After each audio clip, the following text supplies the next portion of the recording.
All right, why do I come back into the stream? Why do I come back to the stream and there's already some disrespect going on in the comment section? Man, y'all don't even deserve the intro because y'all a bunch of crack addicts anyway. What's going on, people? What's up? What's up? Testing 1, 2, 3, 4, 5, 6, 7, 8, 9, 10. Can you all see me? Can you all hear me? What's happening, people? What's popping?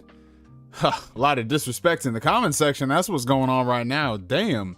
You know, I was pretty excited to start this stream because, you know, we getting back to the consistency of these ass Neos, and I come back to the disrespect. The disrespect. My God. Good golly, Miss Molly. What's going on, people? What's happening? Oh, man. Man, oh man, another Tuesday. Happy Tuesday. Happy Tuesday, everybody. How y'all doing? How are things? We gonna wait a couple minutes, of course, before we start. So I'm gonna go ahead and shout out some people. Oh, we got the homie Rhino, Kingpin of Queens checking in. We live. Yes, we are, my brother. Yo, I'm sorry I didn't hit you back up, bro. It's It's been a busy day, man, you know, between running all these errands, then I had to go get my tire patched, and then I came home, had to clean up some stuff. Shit's wild, bro. But I hope you're doing well, my guy. Let's see, we got Flame. Rhino beat me to it first, just like a dog just beat me to some people's mothers. What? What did he just say? Rhino beat me to it first, just like a dog beat me to some people's mothers. I'm confused. I'm very confused. I ain't the smartest guy in the room, but that right there, that's something else, man. Oh, let's see. We got G on the Don. Is this Neo live? 2 weeks in a row? Gotta be Earth 2 Neo. What's up? I mean, I'm growing my hair out, as you guys can see, so it might be Earth 2 Neo. How do you guys know? How do you guys know that in the past month or so that I had been doing streams, I'm not a different Neo? Things could have changed, and you guys would never know the difference. But that one guy will know the difference. And his name is G on the Don, so we gotta take him out. Anyways, let's see who we got in here. Damn, y'all are fighting who's gonna get first comment next. Yo, that's why you gotta turn up those notifications, y'all. That's what it's all about. Turn on those notifications. We got Pierre in the chat. Attack on Gamer 2K19. Hey, can't stay long. Seeing an early screening of Elvis tonight. Oh, that's what's up, bro. I gotta go ahead and check that movie out, man. I saw the trailer. It wasn't that bad. So hopefully it's pretty good. Let's see who else we got in here. Flame says, I was doing okay, then Xbox showed the video about the Stalker 2 devs, and I got very depressed seeing the situation over there. I was happy to see them using their stage to highlight that, though. Yeah, we'll speak on that a little later on in the stream, man. That, out of all the things that you would see at a showcase, that was the last thing I expected. Very, very heavy stuff. But before that, you know, of course, your boy has got to stay hydrated up in this. It's not sponsored by Vintage Seltzer. I gotta go ahead and contact some PR reps over there, because with the amount of agua I be drinking on these streams, it's crazy, bro. Shit is absolutely insane. All right, who else we got? We got Dimwit Monkey in the chat. What's up, my brother? Hit that like button. Yes, if you guys are enjoying the stream, make sure you hit that like button. Helps out the channel tremendously. Let's see who else is here. We got NKDN182. The amazing JD. What up, my guy? We got Agent E in the chat. What's up? Oh, and Don Otaku, who's been a member of the Phantom Weirdos for the past 13 months. So I appreciate your support, Don Otaku, and your flagrantness with this comment. He says, this mofo Neo would show up late to his own funeral, and he still hasn't finished Tales of Arise? Shaking my head. Also, he uses mayo as lotion. Who raised him? You see, there's just so much slander. Listen, Black's already got it hard enough in this country. We got it hard enough as is, and then we got Don Otaku just added to the list. If it's not police brutality, if it's not discrimination, it's Don Otaku spreading this slander.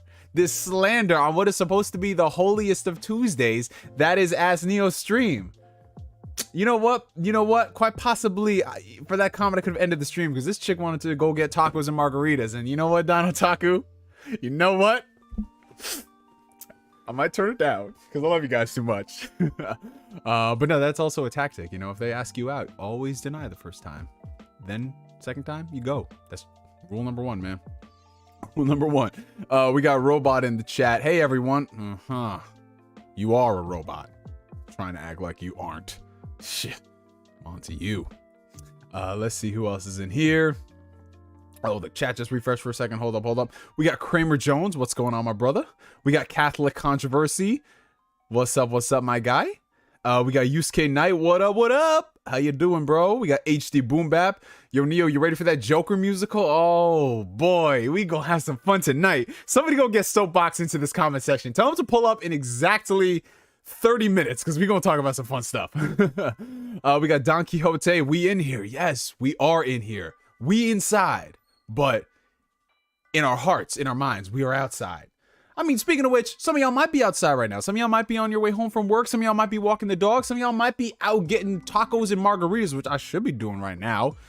But you know, it's the stream, man. We do it for the YouTubes. What y'all doing right now? What's the situation? Let me know down in the comment section, y'all. We got Artsy Avanti. He made it at last. Yes, it is good to see you, Avanti. We got Cold in the chat. We got Megas456. What's up, my guy? I see you've been putting in that work over in California. This man went to Summer Games Fest. He covered a lot of stuff. And bro, Man, it's crazy because I saw like a quote tweet of a quote tweet of a quote tweet of the Sonic fandom just tearing you apart, man. So I'm just trying to figure out what happened. That's crazy, bro. Let's see, we got Paulino in the chat. Did you know that Persona's coming to Xbox? Don't get me started. We got to stream, my friend. We got to stream, or we got to talk about a bunch of other stuff. This is crazy. And why did it get so dim all of a sudden? That's absolutely insane. What is going on? That's crazy. Gotta turn off the light for a second. Let's see. Okay, we got CPR in the chat. Let's see. Everyone's trying to dissect what Flame meant with that comment. I have no idea. I honestly have no idea. Someone will send me like a dissertation later down the road and be like, no, this is what he meant, Neo. This is what he meant. Let me go ahead and see if I can arrange this light accordingly. I don't know why it's so dim. Hold on. I'll worry about that later. We'll worry about that at the commercial break. Let's see. We got Stakona in the chat. What's going on? We got Corey Gryffindor. What's up, my guy? Let's see. We got James Lewis. We got Simply. We got Dakota Tuck. Dakota's always in the tuck.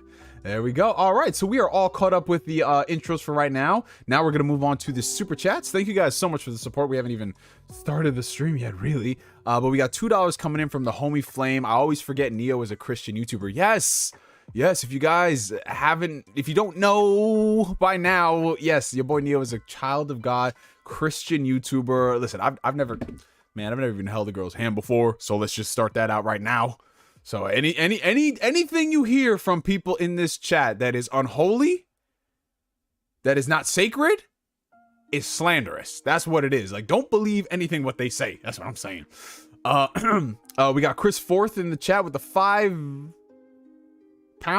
super chat. £5, right? Yeah. Oh, we back in this bitch. Thoughts on Kenobi? Yeah, my guy. So we rolling up on this week is gonna be episode 5 of Kenobi. And man, I'm not going front. I have a lot of mixed feelings about this show so far. You know, because the way that this show was billed, 6-episode limited series, talk about the life of Obi-Wan Kenobi in this really, really tragic portion of his life, that being post Revenge of the Sith but pre New Hope. I was expecting to see a lot more stuff with Obi-Wan Kenobi. But as it stands right now, I'm kind of disappointed. Like, it's done some good things, and I'm trying to speak around the spoilers because I know some people haven't watched it yet. Some people are waiting to binge the show. But we're like 4 episodes, about to be 5 episodes into this show, and I'm kind of wondering, what are we doing here? Because there's only 2 episodes left, and I don't really know if they could wrap up whatever story they're trying to tell. Like, to me right now, it feels as if it's kind of just there. And I know I'm sounding kind of strange because I'm trying to dodge spoilers, but it's like, it starts out and it's going somewhere, and then it's like, I feel like it hasn't progressed much. And they're introducing all of these other things that are kind of taken away from the narrative. And from a storytelling perspective, with close to 6 hours of content, that is not a good thing. It isn't. But I'm going to reserve judgment depending on how episode 5 and episode 6 are, because that's supposed to wrap everything up. But if I had to take a guess, if I was a betting man, it's going to leave me very unfulfilled by the end. You know, like, there's some good things about the show, like Ewan McGregor's performance as Obi-Wan. Of course, you know, seeing the return of Darth Vader was amazing. But everything else in the show, I'm just kind of whatever about. And that's kind of disappointing, because this is like the most excited I've been for Star Wars since like Force Awakens, Rogue One era. You know what I'm saying? But we'll see. Let's see. We got $5 coming in from Blue Senshi 19. Thank you so much, my brother. Wasn't expecting another stream. How are you, Forehead? You see, I come back with some consistency and people are like, yo, it's like a rare Pokemon sighting. This dude Neo doing streams 2 weeks in a row. Ugh, I can't believe it. That's why. We got people saying I'm gonna be late to my own funeral. This is crazy. I'm bullied so much. Like, my therapy bill is through the roof, you guys, and I might need to start a GoFundMe because of this chat. But how are you, Forehead? I'm doing good, Blue Senshi. I'm feeling a lot better compared to last week's streams. If you guys remember last week's stream, it was our comeback episode. and it was a very fun stream. But my voice was not it. If you couldn't tell, I was coughing like crazy throughout the course of that stream. My voice was very hoarse. And I had plans to do other streams throughout that week. Gabe and I were going to do the Sweaty Cast on Thursday, but my voice was shot. So yeah, it was just the last of whatever cold or sickness that I had getting itself out of my system. And outside of just a small bit of congestion in the morning, I think it's basically all gone. But yeah, going back to what you said, almost done reading Demon Slayer. I'm on volume 21, 2 more volumes to go. Oh, that is sick, bro. Yeah, man, I've been so tempted to go ahead and just finish up the Demon Slayer manga, because the way it's looking right now, having to wait a year or so for the anime to come back, it's pretty rough. But to the same degree, I've already made it this far, you know what I'm saying? And like, there's plenty of other series that I could be reading, and I could be doing all that other stuff. So if anything, I'll just like get excited for Demon Slayer when it comes back, because I have no knowledge of anything that's happening. So it's kind of like going into it fresh every single season. Let's see. Neo, you need a haircut. No, man, we growing the hair out right now. It's the awkward phase. I know it's the awkward phase, but we are growing this hair out. We're trying to get a full-on afro going. And I'm not gonna be cosplaying as Zaz from Final Fantasy, because I know somebody's gonna say that. They see the green, they see the afro. It's like, oh, this nigga can be Zaz though. I mean, it's already bad enough. I got people on Twitter tagging me, and like every single black guy they see with glasses, somebody tags me in it. And I don't understand why. I think I know what BG feels like when people just tag at him and just like, oh, it's a long, skinny black guy. It must be BG. Like, I think I know what he's talking about. I know that feeling. But let's see. Oh, shout out to the new people joining in the chat. Shout out. We got Kirk View. We got Chris Katheruzin in the chat. What's up? What's up? What's up? We got Kerosene. No hand holding, lewd. Yeah, I'm saying I'm a child of God. We don't do these things around here. The only hand I hold is the child's. That's it, man. You know, out of context, that sounds very weird. It sounds very strange. $2 coming in from Flame, bro. Soul Hackers 2 and Persona 5 Royal on Xbox. Yo, yes. You know what? That'll be our first topic of the show, because I keep seeing the comments coming up. $4.99 from John McKinney. Unpopular opinion. I like Reva. Not only is she hot, but she's a badass and way better than Kylo Ren. Hey, man, I mean, I again, not trying to speak on the spoilers of Kenobi. I mean, once episode 6 came out, that ass Neo the week after, it's going to be spoiler central.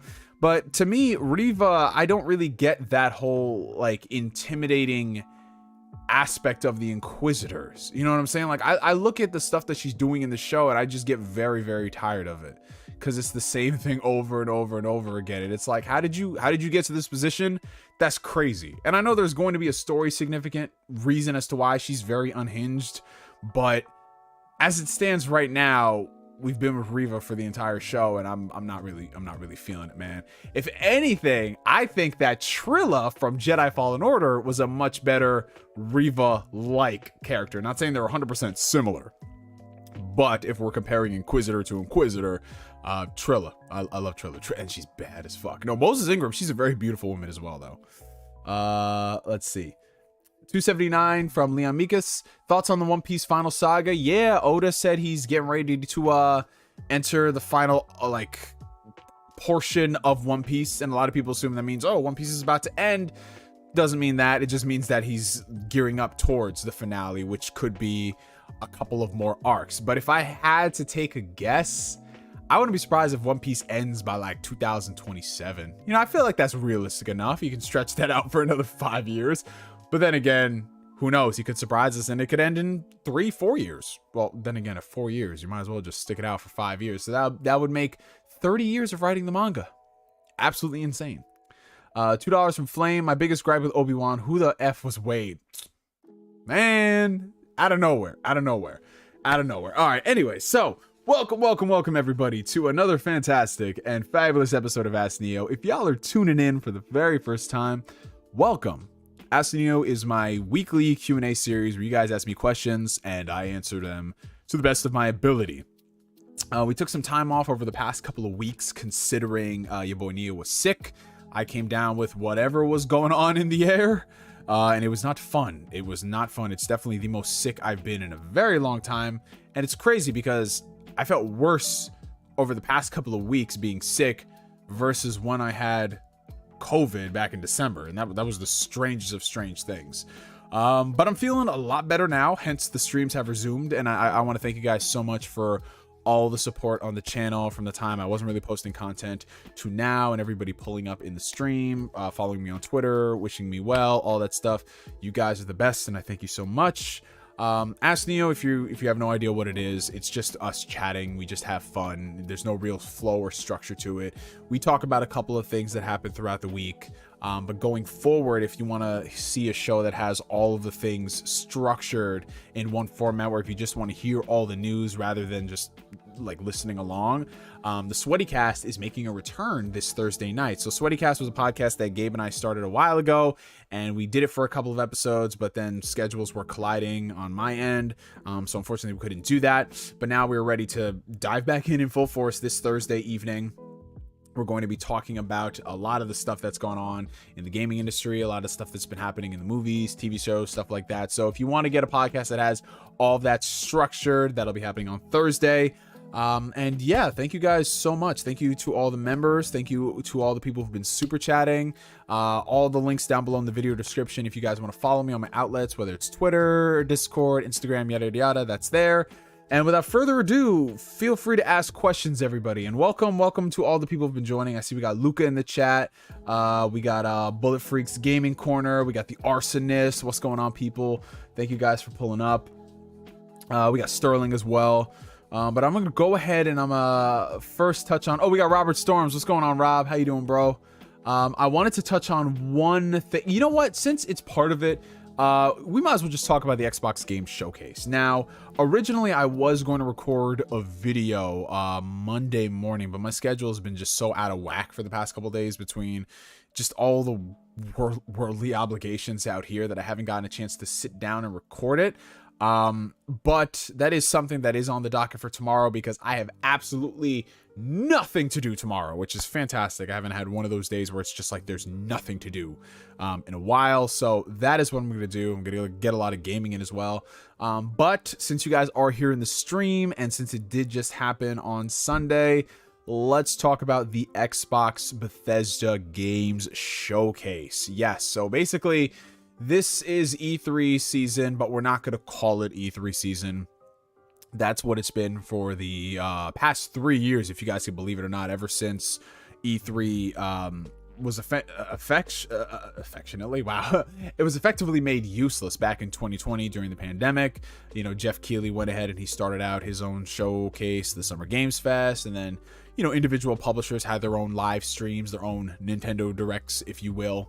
And yeah, Xbox's event was honestly, I guess, this year's biggest thing to look forward to, because PlayStation didn't really have a showcase that was geared towards, you know, this time of the year. PlayStation's been doing things very differently since the PS5 launch. They have these state of plays, and some of them are focused on smaller games. Some of them are focused on like one game in particular. And then out of the blue, they'll have like a showcase that's just like all big things coming out.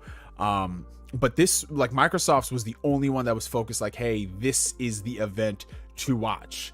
And, you know, there was a lot. I know we say this every single year.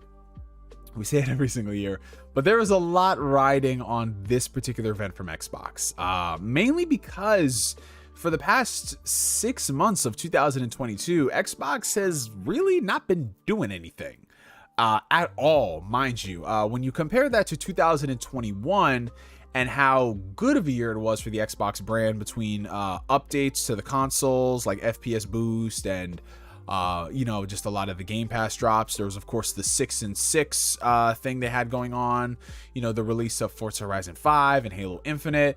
2021, all things considered, was a pretty good year for Xbox. I mean, could it have been better? Absolutely. They could have put out some more games, especially because the Series X launch was not it. And yeah, let's just talk about it. Halo Infinite should not have launched the way it did, and it should not be in the state it is now. But yeah, 2022, there was definitely a lot more eyes looking towards Xbox, because they hadn't put out anything for this year. It was like they dropped Halo Infinite and Forza, and they said, you know what, we'll see y'all next summer. The only game that we really had any type of you know, information on was Redfall, and that was because they announced it at last year's showcase. So we're over here waiting and waiting and waiting, and we're wondering what's going on with Xbox. We had already hit May, and there's no big first-party releases. Like, we had a couple of small drops on Game Pass, and I honestly, I think the biggest game they probably put out on Game Pass this year was, what, Sniper Elite 5? Sniper Elite 5? Cool game. Great game from what I've been hearing, but that's it. You know, when you're talking about this monthly service, it was kind of disappointing. So, leading up to this event, they already had kind of set the expectations, because back in, I believe in May, they had come out with an announcement that both of Bethesda's marquee titles for the year, that being Redfall and Starfield, were going to be delayed into 2022, which was insane because it came out of nowhere. Now, if you're somebody who, you know, you follow video games and you know how the industry moves, a lot of people saw this coming. In the case of Redfall, I absolutely knew that game was going to get delayed. They announced it with no gameplay, and they said it's coming out within a year. And within that year, they did not show anything about it. I knew off the bat that game's not coming out.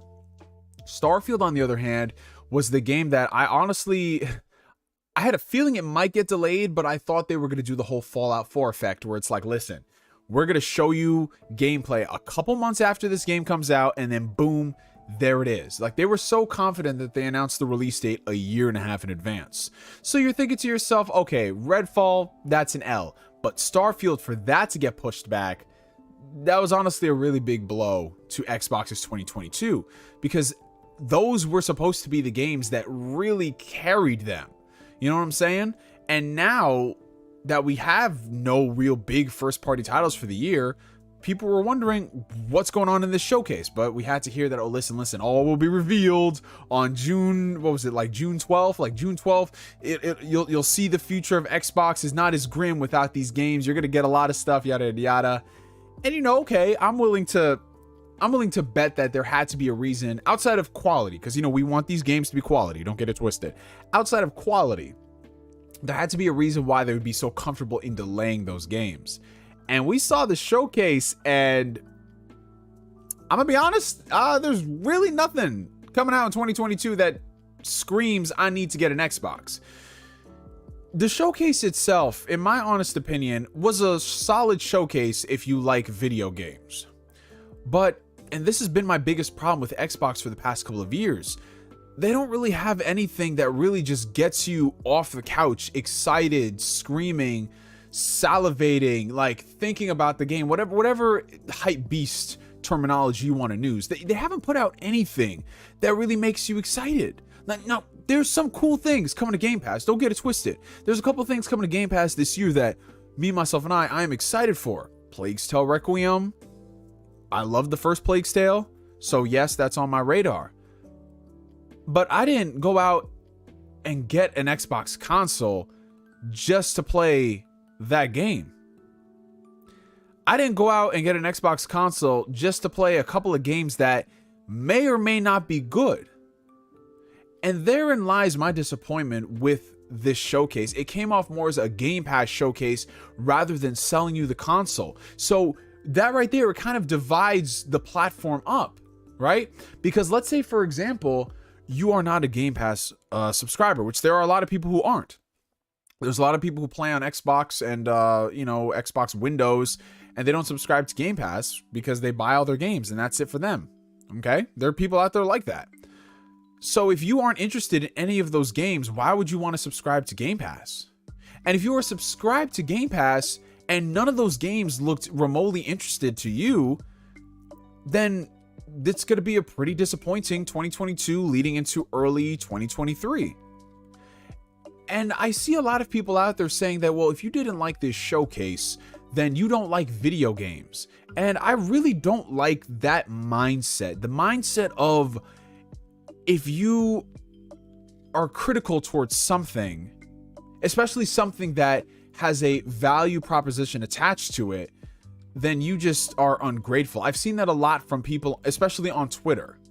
And that is one of my biggest fears when it comes to Game Pass. One of my biggest fears is a lot of people saying, well, insert blah, blah, blah, blah, blah. It doesn't matter. It's on Game Pass. That shouldn't be something that people could say so comfortably that, you know, oh, well, you know, it's not a big deal if Xbox doesn't have a great 2022. They're giving you a couple of, you know, AA games and single A games in Game Pass. Just be grateful. Like, no, I didn't go out there and buy a $500 console just for a couple of games that I may or may not like in a subscription service that I'm subscribed to. That's the thing. It's like, if you don't like any of those games in the service, then too bad, so sad. And therein lies the problem with this showcase. They showed us a lot of games in the service, right? They showed us a lot of games in the service, a lot of like smaller games, independent titles, some stuff that look cool. But where was the focus on Xbox Game Studios? They were focusing on the next 12 months of Xbox, which is cool. Fine, no CGI trailers for games that are coming out in like 2024, 2025. But you don't show me anything from your studios? None of these studios have anything to show off? Like, are you kidding me? You're coming on here and you're showing me Grounded. It's finally coming out of early access. You're showing me a Sea of Thieves trailer. You're showing me what's that Obsidian passion project? Penultimate, whatever, Pendragon, whatever it is. That's it from Xbox Game Studios. Forza Motorsport was the only game there where you could realistically look at that and be like, oh, that's a next generation game. This is something that you bought a Series X for. But that announcement is sour, not only because Forza's not coming out this year, but Forza is always a quality series. Forza, if you're talking about quality at Xbox, the Forza series is top tier, level 10. The Forza games are always good. They don't disappoint. So, excuse me for not being really excited that, okay, your heavy hitter title is always good. What about everything else? What about those things? It's like, okay, Forza. And if you're not interested in Forza, if you don't play simulation racers, then too bad, so sad. So, yeah, honestly, the showcase was cool if you liked games and you're subscribed to Game Pass. Maybe they might look interesting to you. But just because a game looks interesting, it's a different thing entirely when the game comes out. You know what I'm saying? Because like Back 4 Blood, a lot of us were really excited about it. That game came out, look what happened to it, you know, and it has nothing to do with Game Pass, the whole Game Pass fodder thing, blah, blah, blah. It's nothing about that. But I don't want us to get into the mindset of they show us games. If you don't like any of them or they're not interesting, then you just don't like games. I don't like that at all, man. And here's the thing that I think a lot of people are forgetting about. The thing that a lot of people are forgetting about when it comes to this showcase, and to a bigger extent for the next year of Xbox, at least up until June 2023, if Xbox did not acquire Bethesda, what would they have put out? Think about that for a second, you guys. If Xbox didn't acquire Bethesda, Forza Motorsport would have been the only game they put out. That is insane.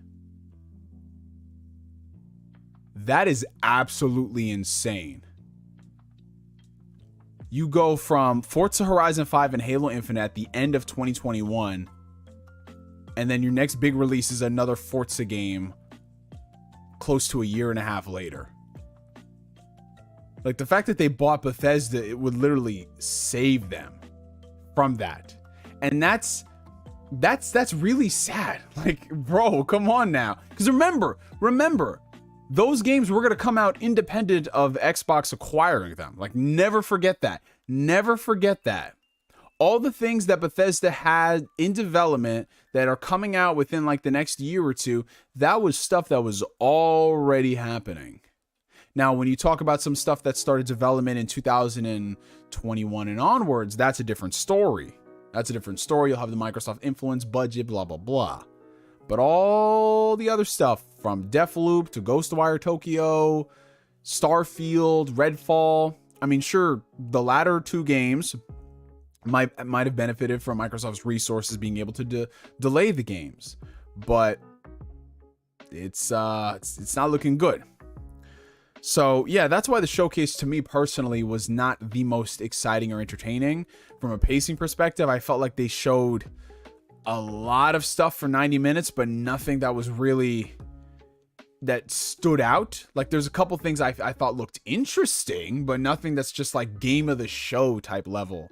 And I know some people are saying, well, Neo, you're just obsessed with AAA games. No, I'm not obsessed with AAA games. I just think that there needs to be more variety than just what we've gotten from these Xbox showcases from the past 2 years. They're only showing us the games that have been done in like less time than all this other stuff. Like, I don't know what they have to do. Like, Phil Spencer says he doesn't want to go ahead and do third-party deals, but maybe he should have done a third-party deal to get, like, I don't know, Hogwarts Legacy into Game Pass or something like that. Because as it stands, it's just nothing looks that exciting until early next year.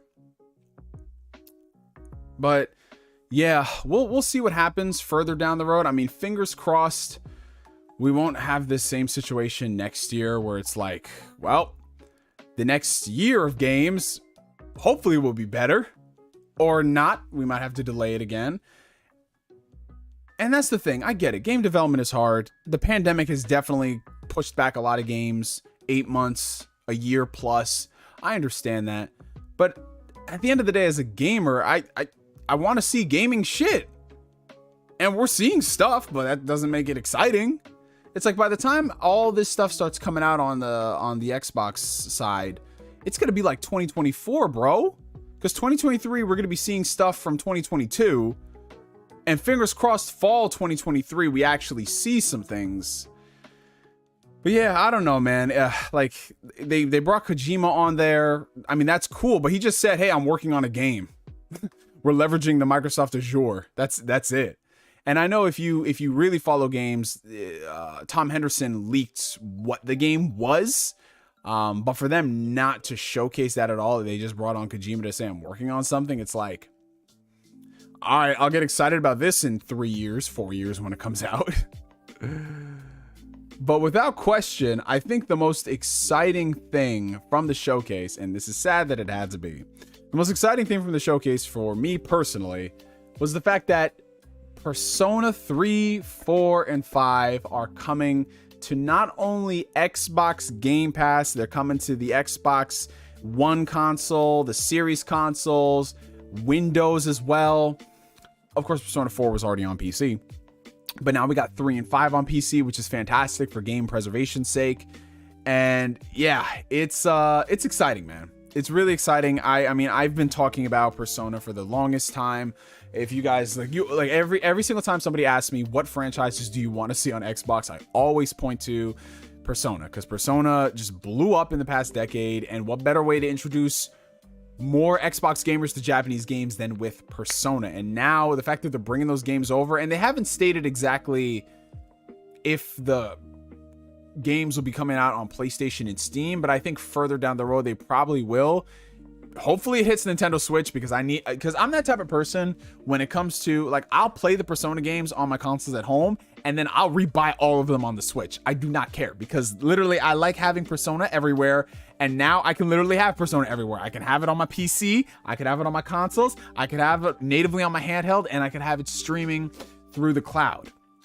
So I think that was a really baller move for them. Like, it was so funny because that was like, I think their third to last announcement. So it was basically Persona coming out, Kojima, and then they showed off Starfield. Oh, which we gotta talk about Starfield as well. Appreciate the super chats, you guys. Let me go ahead and tackle those real quick. Okay, so we have $10 coming in from Don Otaku. I don't think you can blame them for not showing games like Avowed, Hellblade 2, etc. when they let you know they're only showcasing games in the next 12 months. The games were solid for me. And yeah, listen, that's not a problem. I mean, but then again, who told them to do that? Who told them to do that? Like, if you are having this showcase and you're hyping it up, and you know Avowed and Hellblade are coming out, even if it's fall 2023, show it. Show it. But then again, we don't even know what's coming out in fall 2023. God, that's kind of scary. But yeah, I hope all those games hit in the year. Some of them might be delayed. It happens. It is what it is. But yeah, I really hope all that stuff hits. I really hope so. Another $10 from Down Otaku. Also, to saying imagine they didn't have Bethesda isn't really a good argument. It's like saying imagine PS5's launch didn't have Insomniac. It's only what ifs. I mean, it is still a good argument when you look at the fact that Xbox Game Studios and what they had in development, none of that stuff was really ready, and they had to buy Bethesda in order to cushion some of those things. That's what makes it scary, because at the very least, you have to have some stuff lined up independent of what you acquired. You know, because when you acquire something, you're gaining access to someone else and what they've already done. What have you been doing in-house since 2018 when Phil acquired all those studios? We're now going into 2023 and we still haven't really seen anything from those studios, you know? So that's kind of disappointing. But yeah, we'll see. Like, I just hope and pray that all those games hit, man. Because like I said, if you don't like any of the smaller stuff that they showed off, it's kind of like, well, that's it. That's it. They only started turning this ship around in 2018, but bro, we're going into 2023 and none of those studios have really put out anything. And yeah, you could say COVID, of course, but what about all the other studios in the world that are still putting out games? That's what I don't understand. Because there's all these other studios that were making games before the pandemic, during the pandemic, and they're still putting them out. And it's like Xbox is like the only studio that has that problem of not being able to put out stuff internally. Because that's 4 years. It's been 4 years now, and we're now going into the 5th year.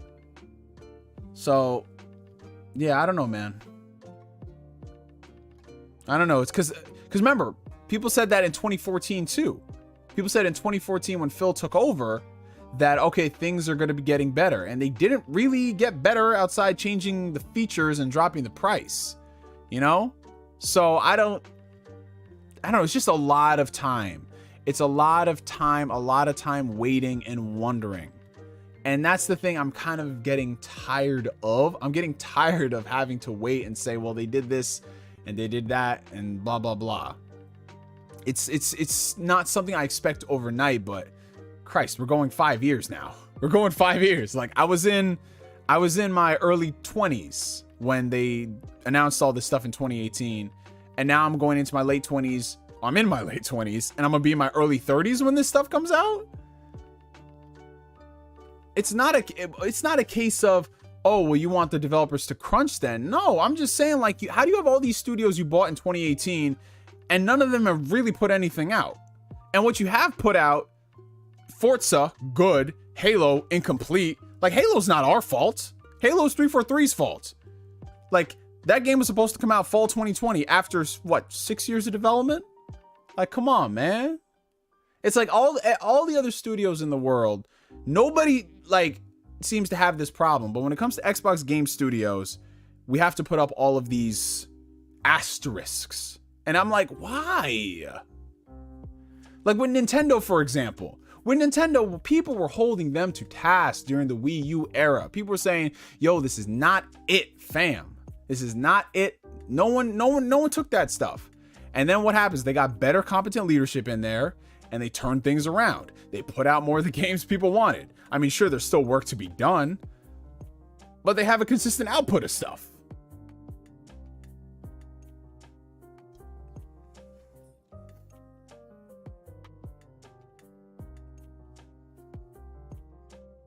But yeah, as far as Persona is concerned, I'm excited for more people to play it. I'm excited for game preservation, that these games aren't going to be stuck on one platform. And I mean, dude, it goes back to one of the things that people have always said Xbox needs to do. They don't need to capture the Japanese market. All they have to do is have an audience there. The Xbox is never going to have a really crazy foothold in Japan. I think that ship has sailed in general when it comes to consoles, because if you're not the Nintendo Switch, you're really not doing anything crazy in Japan. With the PlayStation consoles, they do good over there, but nowhere near to the degree of what they used to do. It's because Japanese gamers, they prioritize different things. So with Xbox putting more emphasis, obviously they don't have all the games out there. They don't have the really, really, really niche stuff. Every now and then they get like a really, like Danganronpa, for example, is just, they randomly dropped that on Game Pass, and then they randomly dropped the second game on Game Pass. I'm like, okay, wow.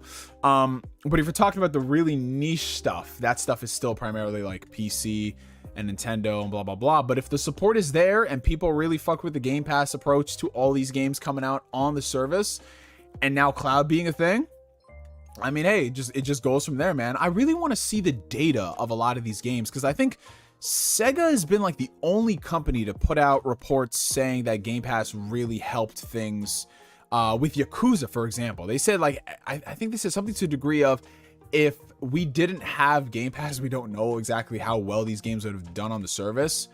And that's fantastic, because when they see that, it influences all their other decisions going forward. Yakuza being a success on there probably prompted them to put out Judgment on Xbox, and also Lost Judgment too. So yeah, interesting times, man. I mean, if we're talking about other franchises, I'd love to see more Ys games on Xbox. I'd love to see Trails of Cold Steel at some point show up. I feel like that'll be the next big task for people to like rally behind and say, yeah, let's get these games on Xbox. Legend of Mana is another one. But yeah, as far as like the big stuff is concerned, I always tell people, you better get to buying the PlayStation, because the way it's looking right now, as far as like Final Fantasy 16 is concerned, probably a year, maybe 2 years, if that ever hits Xbox, which some people, they're confident waiting. That's fine. But for me, I'm not waiting. I can't wait a Final Fantasy 16. I got to play that shit day one, bro. I got to play it day one. But yeah, it's good. It's good that they have it on the service, man.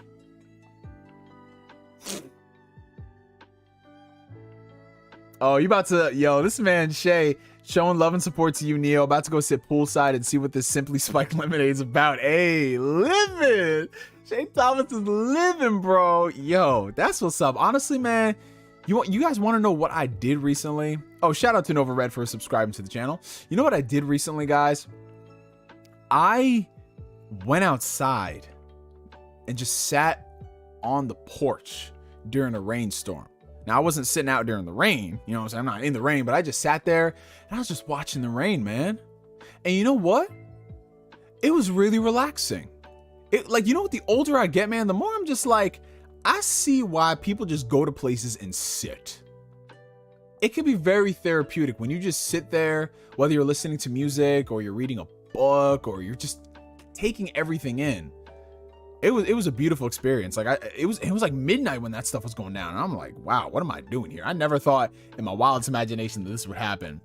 But yeah, shit was pretty fun, man. Then I thought you said you went outside and you touched grass and it gave you some Super Saiyan powers. Super Saiyan powers. I like that. I like that playing words. Yeah, man. Nah, touching grass is something we got to do every day. You got to go outside and just take your hand, like you cup in a nice pair of titties, and you just touch the grass, man. And that gives you the strength to not get into Twitter arguments. I went swimming for the first time in years today. Hey, shout out to you, Dylan Collins. I haven't been swimming since I was in the Bahamas, which was like, what? Wow, 3 years ago. Holy fuck, man. That's crazy. Let's see. Oh, we got some super chats coming in. $4.99 from John McKinney. Thank you, my brother. I was reading trivia on Bully from Rockstar Games. Apparently, Gary Smith, the main antagonist / villain, was originally going to die by the end of the game. Wow. Was there any particular reason why they didn't do it? Like, obviously, that's pretty bleak if a child dies in a game and it ends off like that. That's kind of like... That's like the opposite of The Last of Us, you know? Like, 'cause, you know, that's spoilers for a 10-year-old game. But how the opening of The Last of Us shows Joel's daughter being shot and killed. And it's like, wow, that's how you're opening a game. Imagine fucking Bully ended like that. Yo. But that is a Rockstar type of move, man. That's something you would see at the end of a GTA game, honestly. Where you're just playing that. Well, I mean, they already did it in another one of their games where they just killed the protagonist. Golly, bro. I still haven't forgiven them for Red Dead Redemption 1. That was so disrespectful. But what's going on to all the people? I see Pie Studios. We got Andre in the chat. What's up, people? KJ. Straight from VA. J Mac. How y'all doing? Mirage, David. $4.99 from Abachi. What are your thoughts on Star Wars Eclipse being delayed until 2027? Well, I don't know how we could delay something if we don't know the release date, but I knew from the second they showed it, that game wasn't coming out anytime soon. They announced that with that CG trailer. I'm like, that is a 2025 game at the earliest, which is so sad that we're showing games that far out. But I would not be surprised because, you know, Quantic Dream, there's always some funky stuff going on there, man. Like you were hearing the reports like during the like Heavy Rain era, and especially around the time Detroit Become Human came out. There's some funky stuff happening there. But either way, man, I'm excited for the idea of a quasi choose your own adventure big budget Star Wars game. You know, like, because the way I always looked at Quantic Dream was like Telltale with a budget, you know? So if it's delayed because of studio problems, I'm not surprised. But either way, CGI games, or at least games that are announced with CGI trailers, they're always at the back of, like, pushed to the furthest part of my mind because I know I'm not playing it anytime soon. Like Outer Worlds 2, Fable, the KOTOR remake. I know I ain't playing that soon. Like Wolverine, optimistically end of 2024 if we're lucky, but you know, I'm not holding my breath. $1.99 coming in from J World. Yo, on my Tim's B, recommend us some good hentai. What the fuck? Yo, J World, listen, first off, this is a Christian YouTube channel. We don't do any of that, bro. But if you want some recommendations, I'm sure there's some people in the chat. Someone's probably commenting, yes, my time to shine. This guy wild, bro. $5 from Blue Senshi. What the fuck? Just got ray tracing on Minecraft and it's freaking amazing. Nerding out right now. By the way, Dragon Ball Super Superheroes coming out August 19th. Yeah, you know what the funniest thing is about Minecraft? I don't play Minecraft. I'm just not, it's not my cup of tea. But every now and then I go and I see these crazy mods people put up, like crazy graphics mods and all that stuff. And just seeing like the effects of like Minecraft with that stuff, and then comparisons to like Minecraft when it first started and now with this like super duper 4K pack ray tracing, all that stuff. It's insane, man. Like, okay, so do you guys have like a game where you just kind of, it's not that you didn't understand the hype, it's just like it didn't appeal to you? Like for some people it's Destiny, for others it's League of Legends, for me it's Minecraft, and you know, most live service games in general. But yeah, it's always fun just seeing like the engagement of the community and stuff like that. And yeah, that Dragon Ball Super movie, man, I mean, you know, the funny thing is that's probably gonna be the first time I walk into a Dragon Ball movie where I'm not that excited, because man, I can't vibe with the art style, bro. Because it's not that the art style's bad, but bro, it just looks like I'm watching a video game cutscene of a PS2 game. It just does not look great. Like, why did we have the Broly movie come out and that was like perfection, and then they go do this thing? Like, it looks to me like it looks like we're going from a movie in theaters to something that's shot for TV. And I'm not talking about the good shot for TV, like Game of Thrones or whatever. It just, visually, it does not look appealing. But I'm sure the story will be interesting because, you know, Gohan and Piccolo are front and center. They have not been for a very long time, so that's exciting. So yeah, we'll see what it is. Oh, shout out to Amazing JD, who's been a member of the Spirit Detective crew for the past 7 months. Thank you, my brother.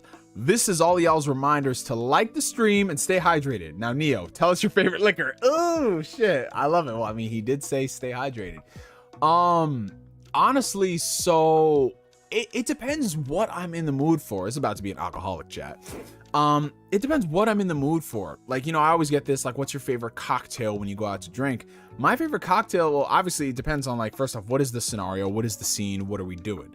Like, if I'm going out, for example, and we just eating bar food, like wings and French fries, you know, I'll probably have a margarita, or I'll have a Long Island iced tea, or, you know, I'll just be very basic, get like double shot of Tito's and club and cranberry.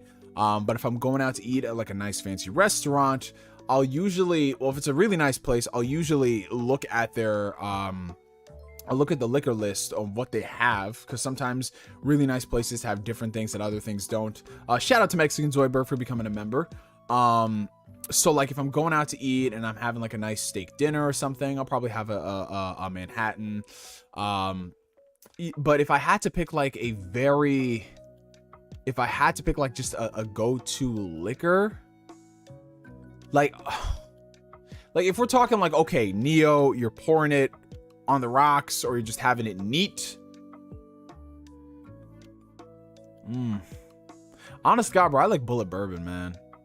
I'm a bourbon kind of dude. I like bourbon. I like whiskey. You know, that's usually what I'll just have. Sometimes if I'm feeling bougie, I'll go Johnny Walker Black, and then Johnny Walker Blue. But yeah, it's not really the most, like I don't chug that stuff. I just sip it and I'm in my ambiance. What about you guys? Because yeah, usually when I go out to eat, if I'm going to different places, I like to see what kind of interesting cocktails they have. Because, you know, every bartender, they make drinks differently. And in some places, they like, I've had like some of the greatest margaritas in the world in like these weird, like really small establishments that you wouldn't think is famous for their margaritas, but they actually are. So yeah, you know, I'm a very chill dude. I'm not a big wine drinker though. That's something I am working on as I get older, both wine and beer, and really trying to find what I gravitate towards, because there's so many different selections of wine and so many different selections of beer, that it's like I went to Vermont a few years ago.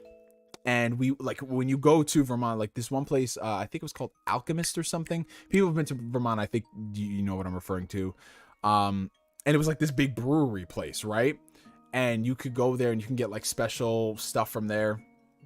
And then we went to just like random like convenience stores and they let you pick different kinds of beer there. And I tried a couple different things and I was like, oh, this is interesting. But, you know, I'm not really that big of a beer drinker. So I don't know if I'd really like it to want to keep drinking it. You know what I'm saying? So yeah, it's something that I'm experimenting with the older I get. Alrighty. Yeah, hole-in-the-wall places are great, especially for food. Oh my god, especially for food. Like, I mean, they're pretty mainstream now, but the halal guys, when they were first coming up, man, 53rd and 6th, oh my god. Every single time I would go into the city, if I was in the, you know, the Times Square area, I would always go to halal guys and I'd pick myself up a platter. And if I ever had people around, I would take them to halal guys, and it's just a nice experience. Like, halal guys has got to the point where we have one over in Yonkers, which is like 20 minutes away from me. They have a halal guys there, and they also have one in White Plains as well. It's so insane. Now, obviously, it doesn't taste as good as 53rd and 6th, but the fact that they've got chains, and I think like in Florida they have some, in Texas they have some. It's crazy, bro. You've got to try the sour seltzers. Yeah, Corey Gryffindor. I saw that on Twitter. People posting like spiked, like, what was it like? It wasn't like a spiked. It was a spiked something, but it was very sour. And I was like, I feel like that. To me, I feel like my expectations would be through the roof because it's a spiked sour seltzer that when I have it, it's like, I'm so disappointed. You guys ever see that? Where it's like, wow. Okay, perfect example. When they finally made edible cookie dough, like cookie dough that won't get you sick, potentially, they say. I don't care. I still eat raw cake batter. Fuck it. I put my finger in there and everything. But yeah, so I'm just so tempted that like, oh, when I finally get it, it's not gonna be great. I'm gonna be disappointed. But who knows? Might be good. Oh, they have it in Jersey as well. Wow. Alrighty. Let's see. $9.99 coming in from John McKinney. I mentioned my idea for a Street Fighter versus DC. Here's my idea for Mortal Kombat versus Marvel. Shang Tsung and Green Goblin as the main antagonist, Quan Chi and Doctor Doom as secondary antagonists. So that's perfect. That's perfect, because if you talk about the Marvel hierarchy of villains, Doctor Doom and Green Goblin, like, you don't, like, I mean, you could throw in Kingpin there. Kingpin would be a cool villain to have. But if you talk about menaces to society, Victor Von Doom and the fucking foot dives, man. And Green Goblin would be great. Just having a character like him and his moveset, that'd be awesome, dude. John McKinney always comes up with these great ideas. Wasn't there a rumor like a couple months ago that NetherRealms is working on like a Marvel fighting game or something like that? I mean, it might have just been the internet talking, but that would be sick. if they just did a full-on competitive fighting Marvel game. Because, I mean, the last time they tried to do that, it just, Marvel vs. Capcom Infinite, Jesus. $4.99 from the Sensu Beam plug. What are your thoughts on the Joker musical, and how would you handle the Joker sequel if you were in charge? Hey, there we go. That's our next topic, you guys. So yeah, out of fucking nowhere. Okay, so for the better part of like the past couple of months, there was some talks that Todd Phillips was coming back for a Joker sequel. But you know, nothing is ever concrete until it's concrete. So it's just like whispers, rumors, rumblings. But you know, it was something that persisted. It kept coming back. Like, yeah, you know, the talks are escalating with Todd Phillips to work on a Joker sequel. And I didn't want to believe it, because the thing about the Joker movie, even though a lot of people like to meme about it, and you know, they say that, you know, it's not this movie that people think it is, and it's essentially just Taxi Driver with the Joker paint. Like, yeah, all those things. Todd Phillips was definitely doing a big homage to Scorsese films of that era. I don't think Joker's as deep as a lot of people claim, but to the same degree, I really loved Joker. I love that movie. But the thing about the movie that I love is that, unlike a lot of contemporary superhero movies, the film just ends. The film ends. That's it. That's the story it tried to tell, and it leaves it somewhat ambiguous. It's up to your own interpretation of a lot of the things surrounding it, but it was perfect. I felt like the ending of the movie was perfect. And when you talk about doing a sequel, that's where you start getting into the whole, how do we even make this thing? What do you do? Because you put out a movie like Joker nowadays in an era where, like, let's be honest, most of the sequels that we see are just trying to advance the plot to some bigger endgame level event. How do you do that with Joker? There were some ideas that I was thinking. Why did I just go Southern for a second? That was so weird. Some ideas I was thinking. But you know, it's one of those things where it's like, whatever idea I think would not be as good as in my mind versus what we see on the screen. And then the world shifted. The world shifted because last night we got a report. It was back to back, bro. We got two reports. The first being that Harley Quinn was going to appear in the Joker movie, which obviously, bro. But Lady Gaga was in talks to play Harley Quinn. And a lot of us were thinking, that's kind of a weird casting choice. You're doing another Harley Quinn, especially because we have Margot Robbie out there. Obviously different universes. But you're casting Lady Gaga. Now, Lady Gaga, she's not like, she's definitely done more acting than most of these musicians turned actors or wrestlers turned actors, blah, blah, blah. But when you think about the character of Harley Quinn, Lady Gaga, just from her range, is not something that I would think of. And then the next report came out, and it all made sense. So according to this report, the Joker sequel is going to be a musical. And as y'all could expect, the internet imploded. People are wondering what the fuck is going on at DC. Why are they trying to ruin a thing? First you're doing a Joker sequel, and now it's going to be a musical. Have y'all lost your goddamn minds? What are you doing? Listen, I'm gonna be real. First off, I'm an agent of chaos, so I am here for any type of craziness happening at DC, because DC is not giving me what I want, bro. I want a coherent universe with great characters. We ain't getting that shit, bro. Every now and then you're gonna get a good movie, and that's it. Nothing else. You'll get 1 out of 5. But I see this, and to me, that's interesting. That's different.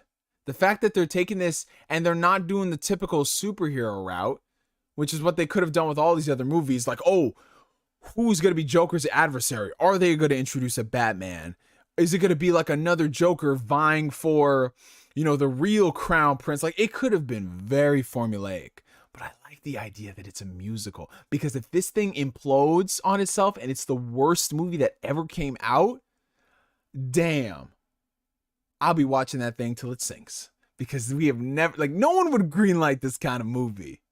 So I'm really, really interested to see what exactly prompted Todd Phillips to make this kind of a movie. You know, like what exactly in his script writing process that wanted to basically say, hey, Joaquin Phoenix and Lady Gaga sing. Like, wow, bro. That is going to be something. Like I said, it's going to be a sight to behold. Whether it's a good movie or not, I don't care. This is just so cool. Because you don't see shit like this happening, bro. We don't see shit like this happening. Like, a lot of people think, oh, it's going to be like High School Musical or blah, blah, blah. And it's like, no. There's plenty of really good musicals that have come out throughout history that tell a story. Some of it's spoken dialogue, some of it through music. And seeing how they could handle some of the set pieces, especially with the clown Prince of Crime getting involved with Harley Quinn, like the montages and the music videos, if you will, they could have, that'll be insane. Like, I am all on board for this, man. I am so excited for this. I am so excited, man. And yeah, you could wrap that up to Neo just doesn't give a fuck about competent DC stuff. Well, listen, provided I just get more Matt Reeves Batman, that's all I really care about at DC right now. Like, everything else they got going on, traga, basura. Like, I don't want to deal with that shit, bro. I don't. Like, we might get a good movie like Blue Beetle. I'm interested in that. Is it going to connect to the greater DC universe, and am I going to care about it? No. I just want it to be a good Blue Beetle movie. We're not going to talk about Black Adam. But, yeah. I'm excited for Joker 2. Let's see. So we got $2 coming in from Flame. He says, honestly, next year marks 5 years sober, sir. Oh, that's amazing, Flame. Congratulations, dude. Yeah, I had somebody contact me a while ago, and he was just telling me, like, I'm 30 days sober from doing this. And I think that's an incredible milestone. Like, whatever you're doing, like 30 days sober from alcohol, from drugs, or, like you've been consistently going to the gym and eating great for a couple of months. Like, that stuff is fantastic. So if you guys are on a journey of your own and you just think that, like, none of this stuff matters, it's just another day for you, it does matter. It does matter, because you are keeping to your purpose and your passion. And that is a fantastic thing. And I'm rooting for every single one of y'all.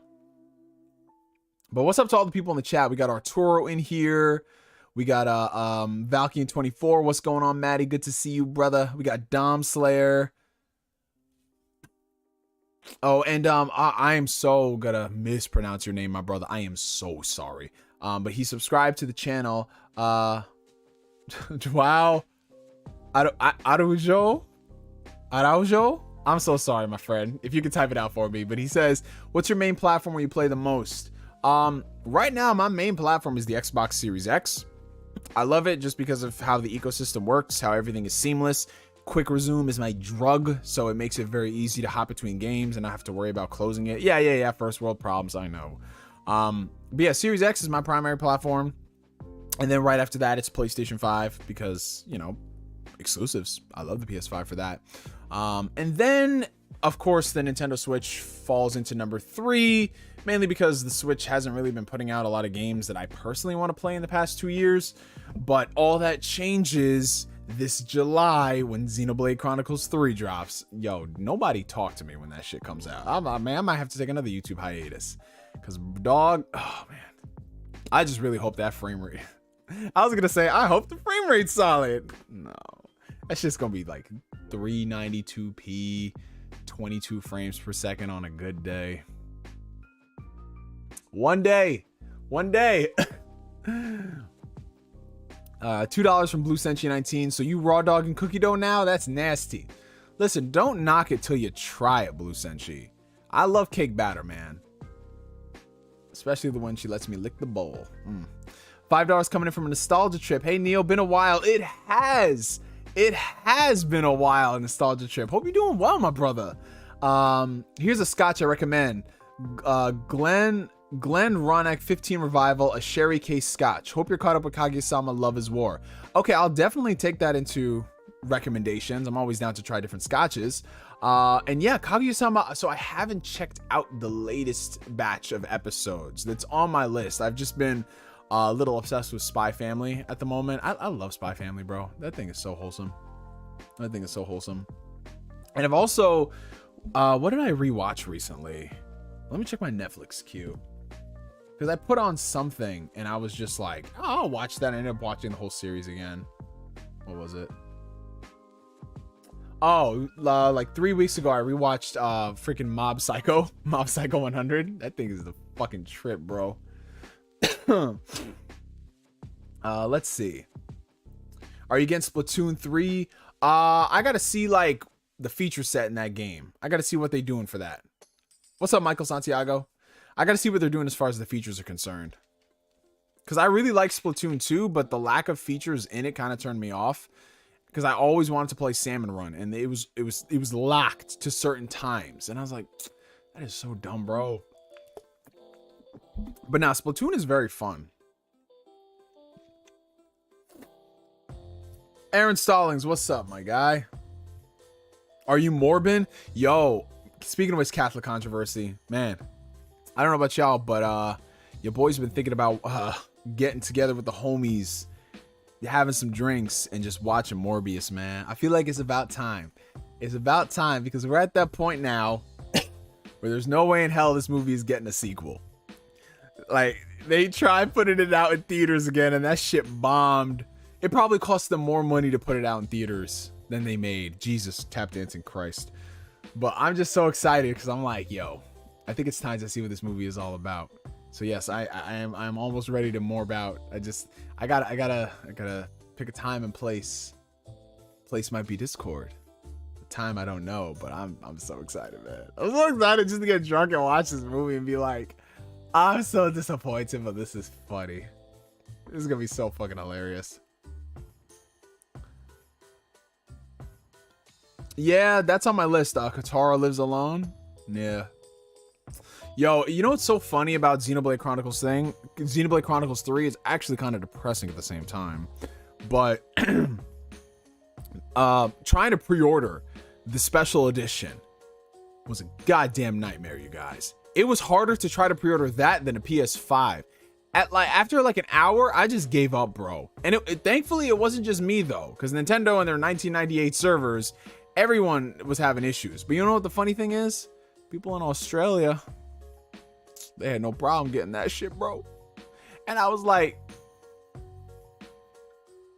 And then I saw my friend Maddie post, yeah, I got the special edition. I'm like... And he said, I don't really want it. And then at that point, I contemplated getting on a flight for 28 hours or however long it is to get to Australia and just strangling my friend who I've known for well over 10 years now. For him to say that as I was grieving, you said that to me, Maddie. How could you? Oh my God. Is that Robbie Fox? Is that my guy, Robbie?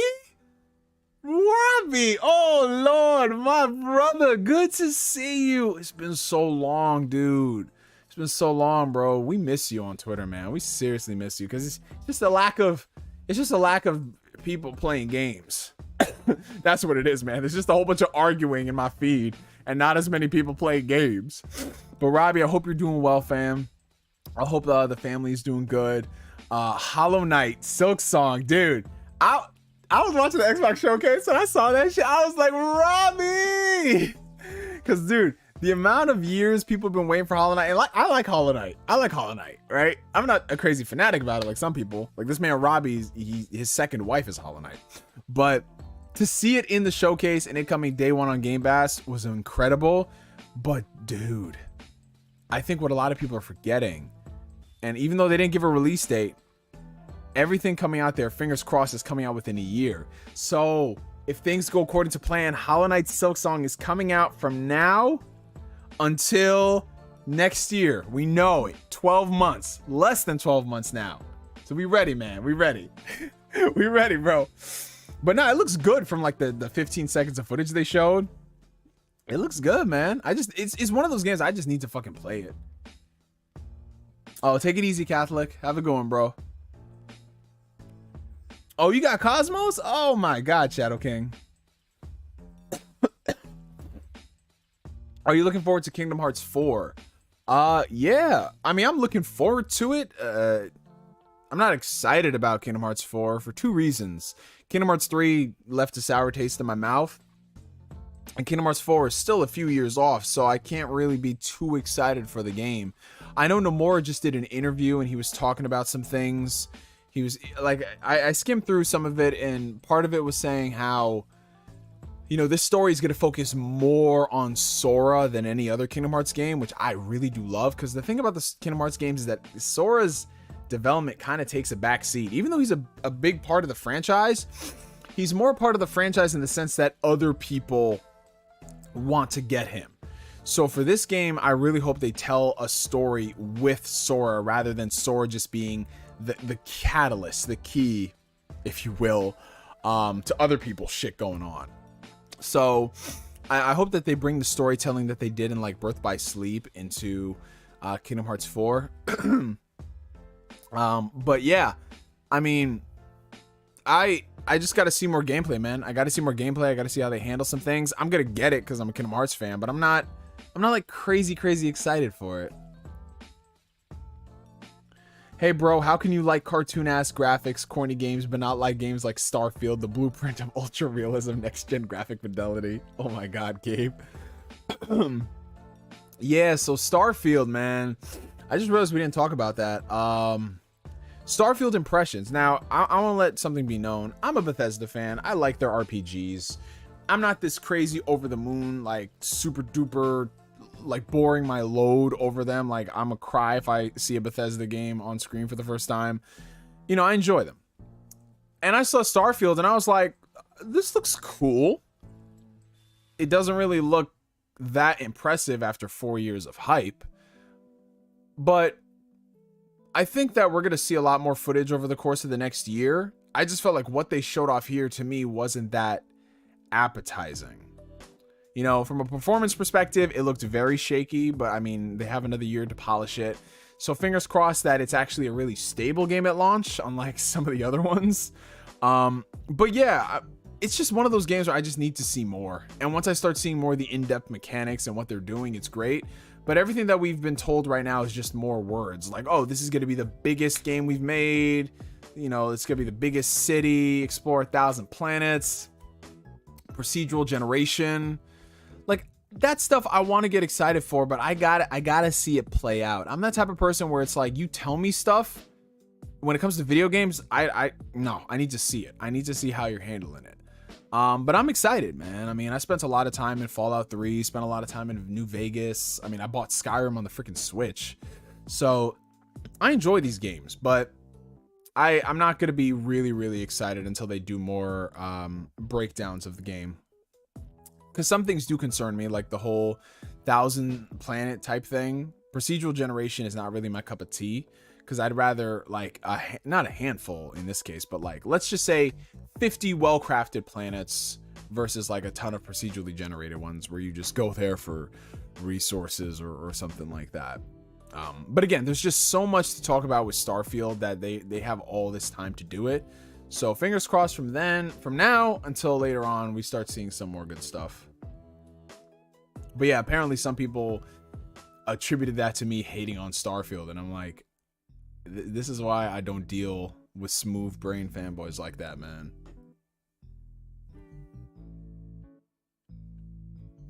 Take it easy, Aaron. Oh, this man just said, enjoy mayo. Oh my God.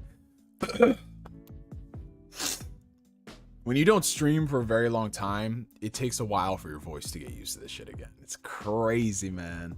It's like I'm relearning. It's like my voice is well, obviously your vocal cords are a muscle. But it's like getting used to that again, you know, after talking for an hour and a half. All right. So, shout out to Zack Rodriguez, who's been a member for the past 8 months of the Phantom Weirdos. Neo, how about the Persona 3 to 5 on Xbox? I know we've been talking about wanting it on Xbox for the last 6 months to a year. That's so hype. It's great. Yes, it is a fantastic move. And the fact that it was highlighted, it wasn't like in a sizzle reel. They said, yo, time for one of the most anticipated games coming to Xbox. Boom, Persona. That's crazy, man. Cause you know Phil's heard people on Twitter. Phil was like, yo, listen, fine. I'll do it. Just got that Infinity Gauntlet. $2 from Down Otaku. I'm late, but there's Halal Guys in Houston as well. Yeah, the first time I noticed there was a Halal Guys in Texas was a few years back. And I think that might be the same one. It might be the same one because I was watching a YouTuber and he lives in Houston.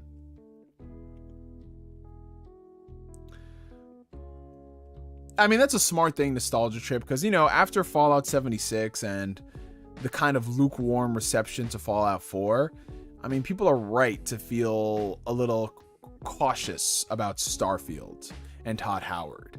So, yeah, I mean, just got to wait to see how the game performs on launch.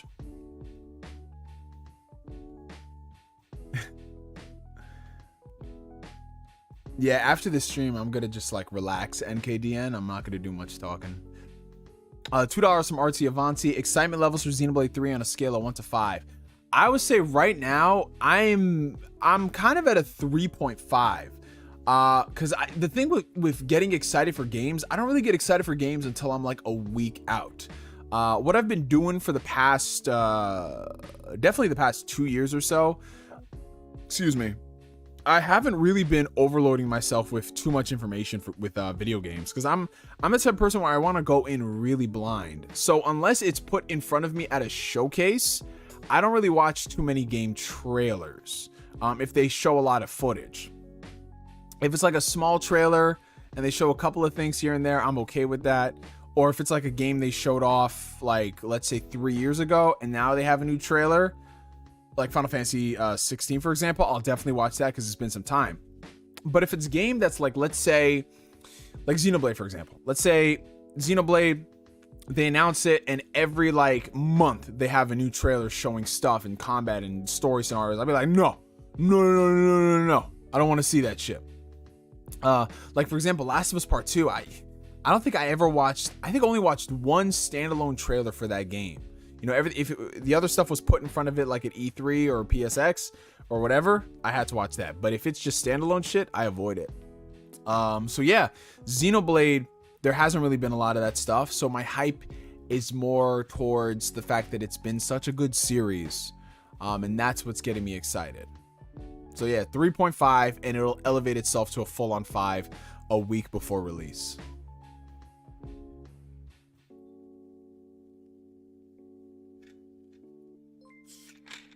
What are your thoughts on the Capcom showcase? I mean, I've seen a lot of people saying it was trash, it was terrible, blah, blah, blah. And here's the thing. All of these publisher showcases, I don't got the energy for anymore. Like, unless you're a Devolver Digital, most of those publisher showcases are pretty much booty cheeks. Like, Capcom showcase last year was terrible. So this year's showcase, it showed off Resident Evil DLC, Monster Hunter DLC, that Exo Primal game, which, oh boy. Let's be nice. So they showed off those things, and they ended off basically saying, hey, you remember how we announced Resident Evil 4 Remake a few days ago? Well, yeah, here it is again. Man. But I think Dragon's Dogma fans, we're the ones who are just the most in the gutter right now. I mean, Dino Crisis fans are just, we just accept it. It's never coming back. But Dragon's Dogma, there's always been a hope, because they remastered the game, they put it out, they even brought it to the Switch, talk about the 10-year anniversary, and they brought the director of the game on the stream to say, oh, we know you guys have been anticipating the 10-year anniversary of Dragon's Dogma. Well, come back in a few days for a video talking about how we made the game. Bro, why would you do that to me? Why would you... My soul left my body, bro. That was so disrespectful. Brought the dude on here to say, hey, we made Dragon's Dogma. You remember that? Oh my god. But yeah, if you're expecting new stuff from Capcom, it was disappointing. It was just shit that we already knew. But it is cool that the Resident Evil Village DLC, you get to play, not only do you get an expansion, but you get to play, they have new stuff for Mercenaries, and you can play the whole game in third person, which is very interesting, because that was a game designed around first person. So for them to go and change a lot of things, I can't wait to see what that's like. $2 from Sensu Bean Plug. Pokemon Scarlet and Violet thoughts. They look like Pokemon games that Pokemon Company puts out. That's it, my friend. Yeah, Pokemon, I don't know, man. Pokemon just always looks so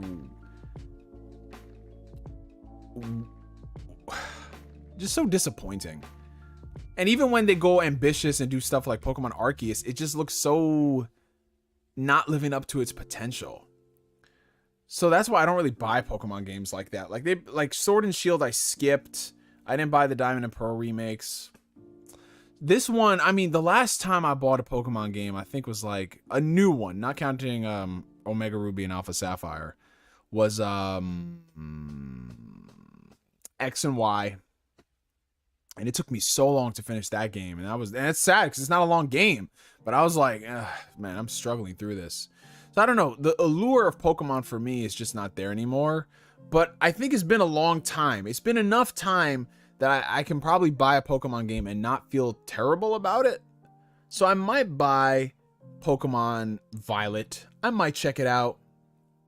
But if it comes out and it's like Sword and Shield again, I'll be like, ugh. Because Sword and Shield just looks so low energy to me, bro.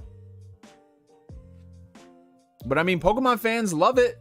They buy it, and I can't knock it because it's selling, and it sells better every single time. So obviously they're doing something right. $5 from Nostalgia Chip. Thoughts on Atlas choosing Persona 3 Portable Remaster instead of FES? I get it. Gameplay infusions is more like Persona 4 and Persona 5, but it's such a GIMP version of Persona 3. I mean, I totally understand because that's like the most...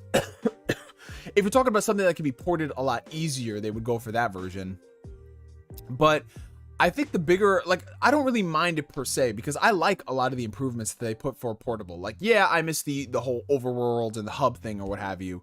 But I think a lot of the improvements are enough to make it so, like, if you want to experience Persona 3, you still have this really good version.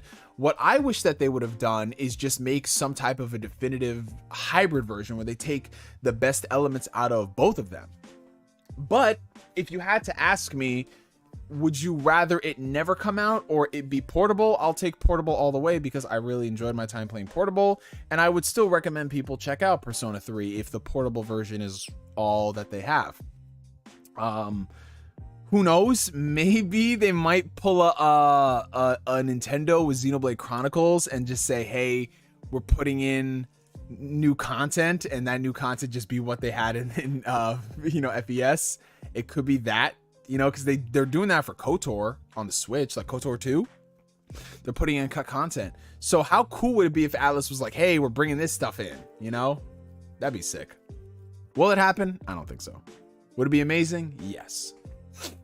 But yeah, like if they didn't have the answer, I wouldn't lose sleep over it. New content gonna be NFTs. Oh God. 199 super chat from Dream. What are your thoughts on the Resident Evil 2 remake on PS5? So I started playing it with because for those who don't know, they went ahead and did free next gen upgrades on the Xbox and PlayStation for Resident Evil 7, Resident Evil 2 remake, and Resident Evil 3 remake. And they're out now if you want to download it on the consoles and on PC. I'm gonna be honest, man. I turned on the ray tracing mode for Resident Evil 2 and it felt very jittery.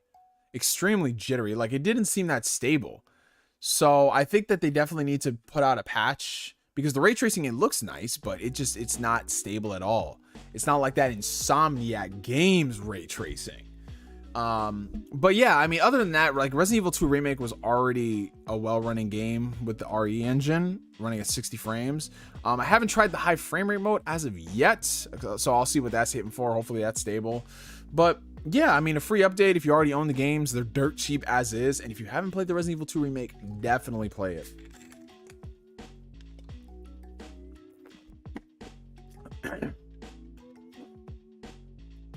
Yeah, man. Oh, speaking of Digimon, Digimon Survive is going to get like a full-on gameplay presentation at Anime Expo this year, which is very weird because, you know... I know, like, sometimes at these conventions they would, like, Bandai Namco, they love going to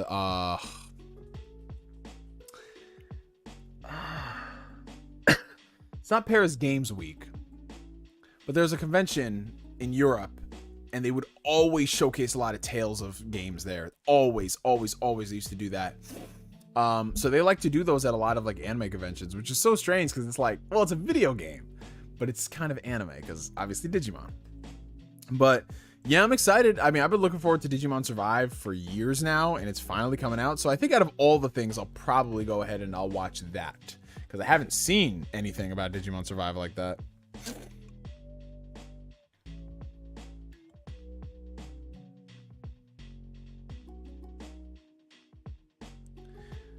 Hey Neo, if Xenoblade Chronicles X came out on the Switch, do you see yourself getting excited or happy about it? Oh, absolutely, Jonathan. I mean, I wasn't the biggest fan of Xenoblade Chronicles X compared to the first one, but I'm always willing to give things a second shot because sometimes games, they just don't hit you in the right way when they come out.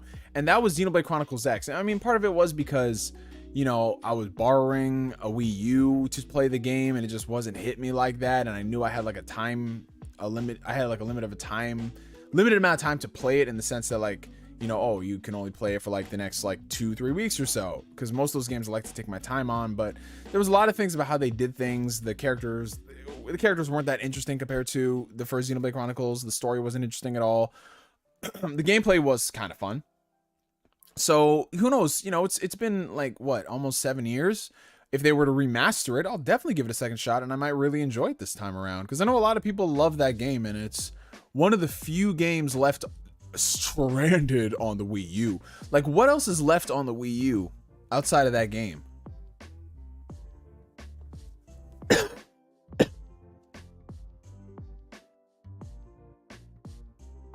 What are your thoughts on the new PlayStation Plus? So I got a chance to look at it earlier yesterday and it looks really solid. I'm not gonna lie. I was looking at the tiers and the free games you get. Like in the extra tier, I believe they were giving you Demon Souls and Spider-Man Miles Morales, which is pretty dope, considering, you know, those are relatively recent titles, especially with Demon Souls, that being $70. So yeah, it looked pretty decent, man. Like a lot of PlayStation classics on there. The pricing of it, I'm kind of anxious about because I got PlayStation Plus Essential, which is just basic PlayStation Plus. I have that until next October. So if I were to upgrade my service to the premium tier, it'd cost me $80. If I upgrade it to the extra tier, I think it'll cost me $50. So I'm kind of mulling over, do I really want to spend that money for games that I probably won't play right now? Do I care about game trials? No. Do I care about streaming PS3 games? No, I don't. I'd rather play it natively. And PlayStation streaming is just not as good as Xbox's. So yeah, they'd have to keep adding games for me to subscribe to the service, which I think they are going to do. So if they add in a lot more PlayStation classics, I'll just say this. If they add in Legend of Dragoon, I'm subscribing. I don't give a fuck, bro. Legend of Dragoon with trophies? Oh my God. But knowing them, it'll take like 80 years. But yeah, I mean, if you have PlayStation, if you're a big PlayStation fan, I think the service has a lot of value to it, especially, like I said, Demon Souls being in that service. Now, if you play a lot of video games and you buy a lot of video games, then this service, similar to Game Pass, might not be that enticing for you. Whereas Game Pass has like day and date stuff to keep you interested versus this service, which all this stuff is older. But yeah, it's one of those things that I think it's going to get better over time. I heard somebody said that like a lot of games aren't in the service anymore. Like, I don't believe they have that PlayStation 5 Plus collection anymore, right? Where you could play like Persona 5 and a whole bunch of other stuff. Like, did they take out a lot of those games too? Because that's kind of sad if they did that. Like Days Gone was in the service. I know some games are in the service and others aren't. I don't know.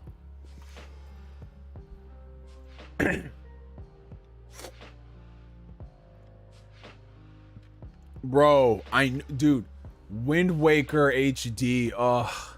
Wind Waker is the only game, because you guys know I'm always harping on Nintendo and what they do about their remasters and shit.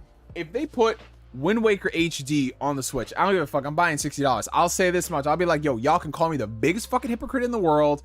You can do it. They got me with Wind Waker HD. I will fucking sell out. I will for Wind Waker HD.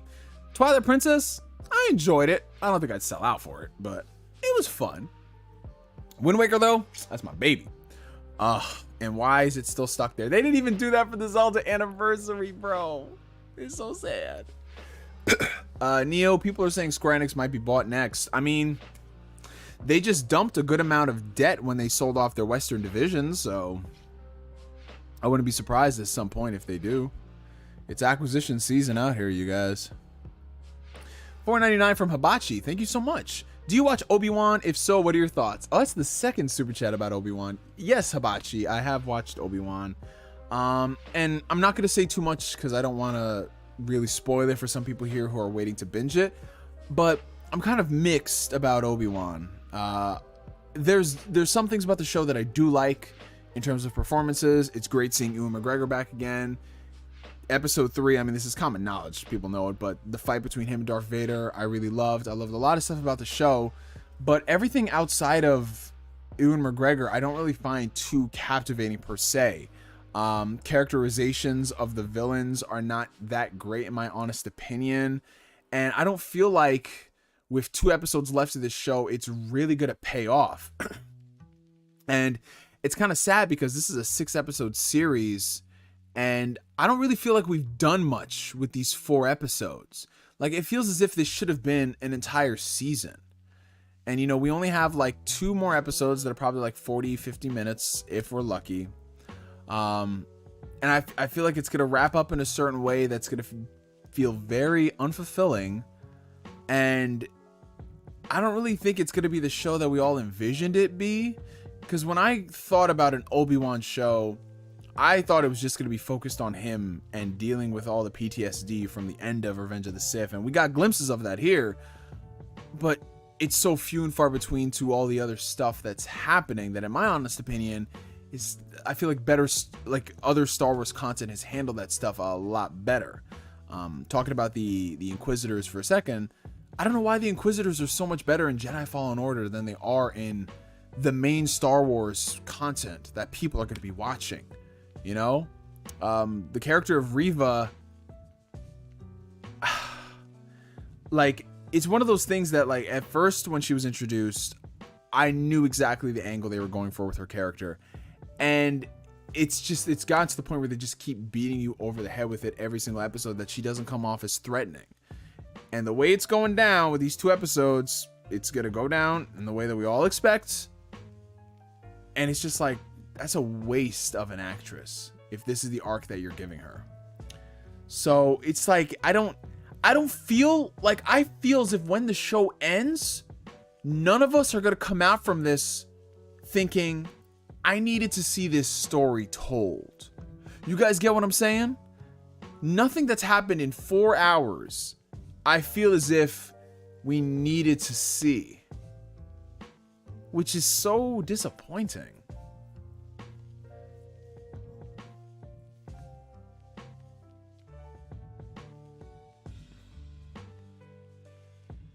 How come you act like you like The Last Jedi on Twitter, but you and the homies gave it a negative review? I agree on Obi-Wan, not the show I thought it would be. So I don't act like I like The Last Jedi. I just don't hate it as much as other people. You know what I'm saying? I don't necessarily like the movie in the sense that it's part of a trilogy and they did certain things. But if you are comparing it to the other movies, I think The Last Jedi is better than a lot of people give it credit for. And just in general, I love taking the piss out of Star Wars fans who make it their personality to hate on the movie and bring it up all the time. Because it's like, yo, I did my review of The Last Jedi in 2017. I didn't like the movie. I moved on. But these dudes are still bringing it up 5 years later. And it's just, when I hear dumbass shit like the stuff that, oh, it's the next, like, Last Jedi or blah, blah, blah. It's like, fam, go outside. It's not that serious, man. It's, yeah, no, I know you're not knocking it, Darth Magus. I know that, but it's like, it's one of those things where it's like, bro, how are you still talking about this shit like 5 years later? Like, to those people, you know what I'm saying? Like, The Last Jedi had a couple of things that over time grew on me and I did like, you know, the scenes with Luke and Yoda talking about failure and fear. Like, I loved a lot of that stuff. Everything going on with all the other sequel characters, not so much. The Canto Bite stuff, no, it's terrible. The Rey and Kylo Ren stuff could have been interesting, not that well handled, but that's just more commentary on this whole Disney era of how they're handling Star Wars in general. But yeah, I hope Obi-Wan ends solid, but I don't know how they're, because the thing is, like, nothing's really happened in this show. I mean, okay, this might be a spoiler. So if you're interested in watching Obi-Wan, tune out. If you don't care, just keep listening. How the fuck did Princess Leia get kidnapped twice in the span of 2 episodes? Twice? The fuck is going on, bro? I feel like this show is just one giant fucking game of cat and mouse, and not in a good kind of cat and mouse way, like Death Note. Like, you're never like on the edge of your seat, like suspenseful. Like, ooh, what's gonna happen here? Nah, fam. Yeah, bro. Honestly, when it comes to Last Jedi, I feel like Disney just should have planned that shit better. If you were gonna tell this story, tell the story, but don't put it in the second of 3 movies. Because you close the door on a lot of things, man. Hey, Julian Harris. What's up, my brother? Have you watched Family Feud before? Yeah, I grew up watching a lot of game shows with my family. And Family Feud is, I think it's one of the few shows, because I think it's the only show that's really interesting now, that every now and then, like if it's on TV and I'm like in a waiting area, like let's say if I'm getting an oil change, or you know, I'm waiting on something, if there's Family Feud, I'll watch it, because Steve Harvey's got some funny ass reactions, man. And the funny thing is, he be posting the craziest prompts and he's surprised by how crazy the answers are. I'm like, fam, you just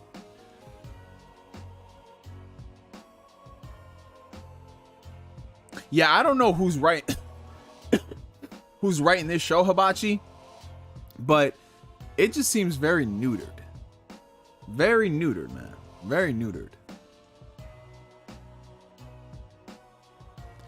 You know what the thing is, Cat the Controversy? I don't even, wow, this is crazy how this became a Star Wars chat. I don't even mind the original story they gave Rey, where she comes from nobody. I think that's perfect for Star Wars. In an era where everyone is either a Skywalker or now a Palpatine, I like the idea that one of the heroes of the trilogy comes from nothing. Because that's great. That's symbolic in life. You know, life is not who you came from. It's who you can become. I think that would have been fantastic to lead up on.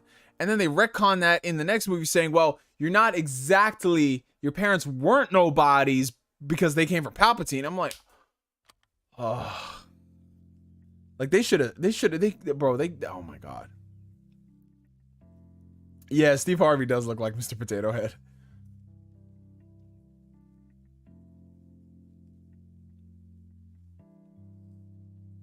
Honestly, yeah, they could have taken out episode 2 and just did that in episode 4, bro. Like, what purpose did Kumail Nanjiani's character really have? Is he gonna show up for 5 minutes in like the next episode or something? I don't know, bro. Dude, when they made Rey a Palpatine, bro, the audible groans in my theater were insane. People were just like, what? That is still the dumbest thing I've seen, bro. Making Rey a Palpatine. Like, why?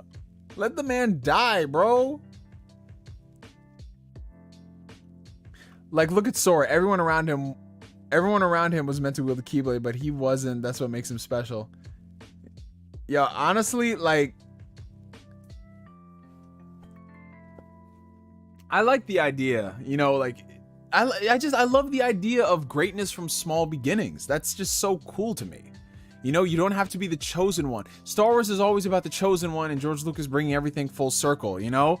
Like Anakin did things because that's what we saw Luke do, and it brings things full circle. Like, for example, like Luke, at the end of Return of the Jedi, he burned Vader's body, and what did they do in Phantom Menace? Well, they burned Qui-Gon's body. Oh my God, it brings everything full circle, and, you know, blah, blah, blah, blah. It's just, not everything needs to be full circle and be a callback. I am all the Sith and I am all the Jedi. Oh my God, no! No! Oh. Bro, that's straight out of a 4Kids anime dub. That's what that sounded like. That sounded like old school Dragon Ball Z dub. Enemy, like, ally to good, enemy to you. Like, that's what this shit sounded like. Oh, God. People got paid to write that, bro.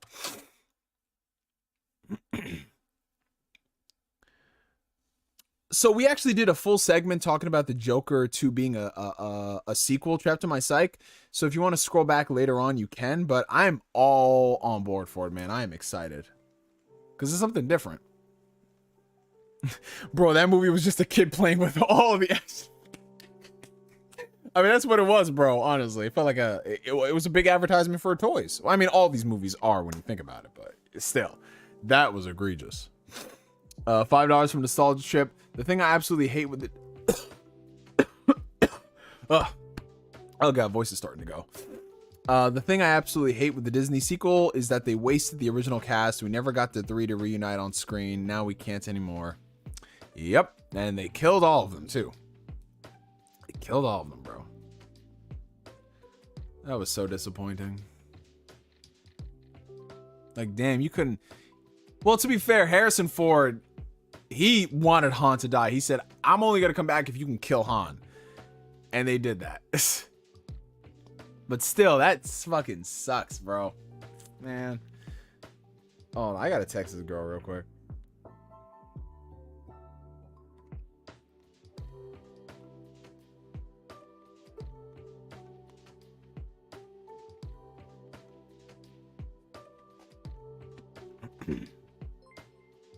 I miss Carrie Fisher so much, dude.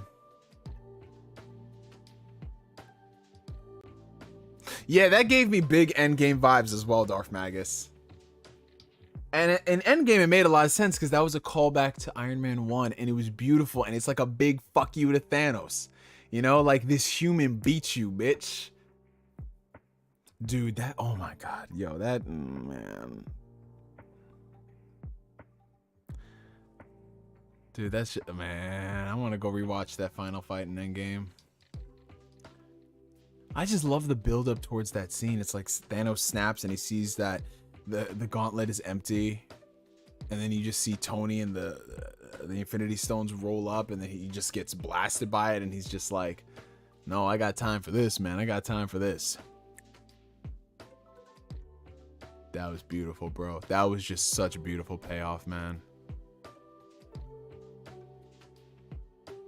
And what was so sad about Endgame, what was so sad about it is, you know, Tony Stark, when he was about to die, you know how Tony always had a witty comeback to everything, every scenario, even if it didn't fit the mood. Like, he's over there dying and he can't make a joke about that, bro. He can't even speak. Like, the only words he was able to say was like, "Hey, Pepper," before he died. Like, that, man. That was just such a beautiful send-off for his character. Like, my god.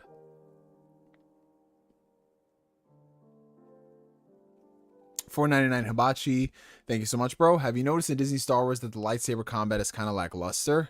So I don't really mind.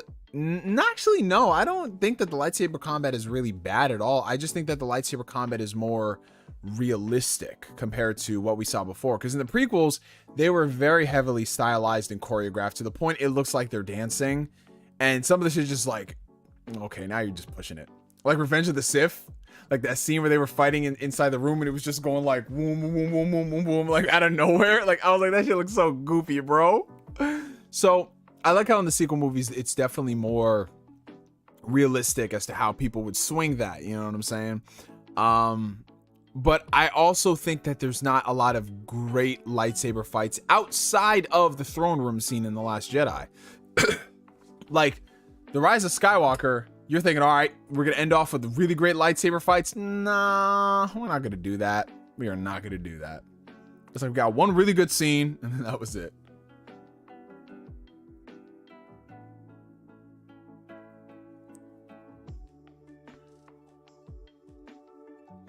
Yeah, this whole situation, the whole inflation, the shortages, the supply chain, dude, it's fucking insane. Tough times right now, guys. Hey, what's up, Professor Utonium? How you doing?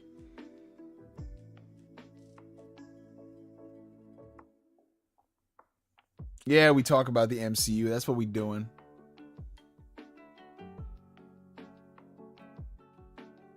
What are your thoughts on the Narnia movies? I love the first one. I liked Prince Caspian a lot. I don't really remember anything that came after that, though. I'm gonna be honest.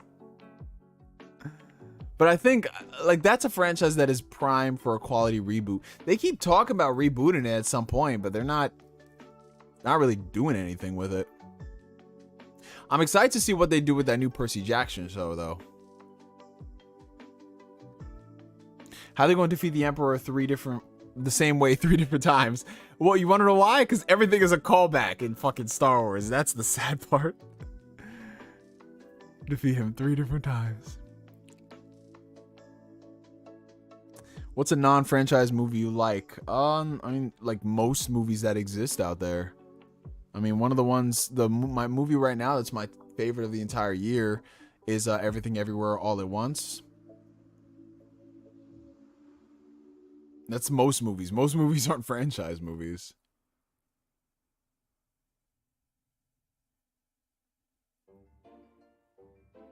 What existing IP do you think is bound to get a reboot remake soon? Ooh, Alex, we're actually entering the territory. We're going to start seeing stuff from the early 2000s starting to get rebooted. But honestly, so there's things that I expect them to reboot, and then there's I mean, we're getting a remake of a game that came out 9 years ago. Like, let's just be real. Like, they're gonna be remaking everything. I would love, obviously, I think like the earlier Splinter Cell games could benefit from a reboot. But then again, I don't really trust Ubisoft because I saw what they were trying to do with that Prince of Persia. So early Splinter Cell games, a lot of the one-off titles, action games on the PS2 could benefit from, you know, proper controls with remakes. Obviously Siphon Filter would be fantastic, or if we just got a new one in general, that'd be great. I would love a new Conquer. I want a new Conquer game, bro. Like, I saw that High on Life game from the Rick and Morty guys.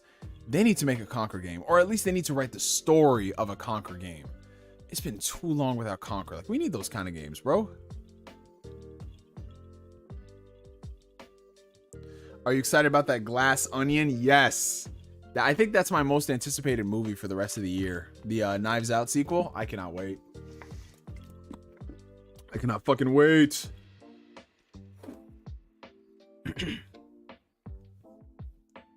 Jack and Daxter would be great if it came back. Banjo fans, one day Banjo will come back. Just watched Jurassic Park. It wasn't bad. I don't know what the critics are expecting from them. Well, here's my hot take. There's only one good Jurassic Park movie, and that's the first one. Everything else is just kind of whatever. You know what I'm saying? It's like, they're like the Fast and Furious of dinosaur movies. That's basically what it is. It's basically like, you go in there, you turn your brain off, you just look at dinosaurs. It's dumb stuff. Like, dumb as fuck. Like, I watched Fallen Kingdom a few years ago. I was on a date. Oh my god, that was like one of the worst movies I ever took someone out on. But it was funny because we were laughing about it the whole time. We're like, this is so fucking stupid.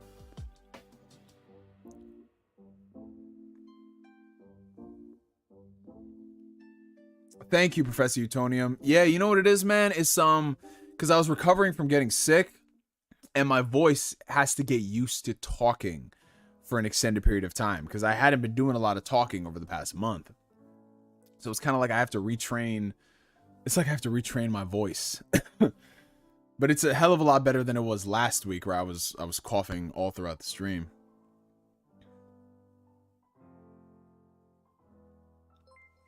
Jurassic World needs to take a page from the Planet of the Apes trilogy. Yes. Oh man, those Apes movies, especially the last two, were so good. Dawn of the Planet of the Apes, fucking hell, so fucking good, bro. I gotta get that on 4K. Did you smash after? Oh, no. Oh, no, that was when I was with my ex-girlfriend. So, nah, we were still getting to know each other at the time.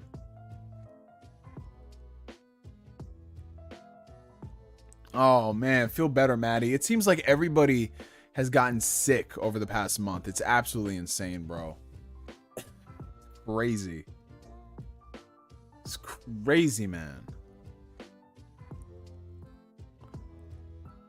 Are you excited for the Berserk manga still being made? I gotta see how it's handled. I mean, I know it's in good hands, but there was only one person like Miura, man. So I'm gonna give it the benefit of the doubt because like they would not bring back Berserk unless they were fully confident. And if it ends up being trash, we're gonna roast them. But if it ends up being good enough, I'll be okay with that. We'll see though. This man has had the best time of his life eating nacho and doing things. Listen, what are you talking about, Jason? I eat nachos. And that's it, because I'm a Christian boy.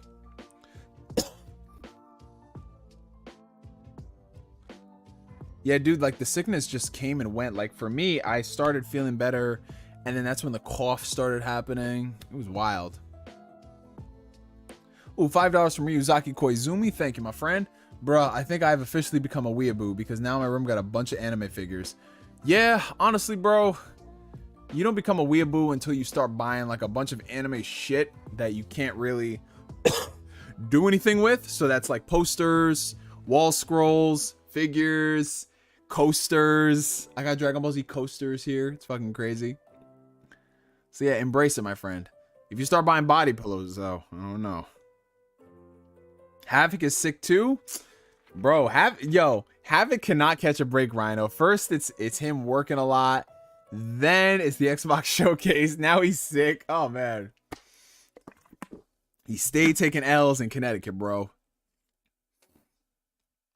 Kojima showed up at Xbox to be like, yep, my name is Hideo Kojima.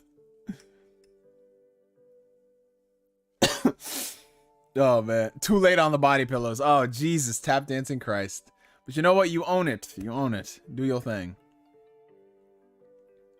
I still have my Opie mouse from years ago. I love how Playboy Khalifa has been quiet the whole chat. And then he's like, hey, let me interject. I love it. Any random recommendations that aren't media related? Yes, I do. Make sure you floss. Make sure you floss. Floss daily. Use a water pick, but also use an actual flosser. Do that on the daily. Your teeth will thank you. Also, drink cod liver oil. It's very beneficial for you.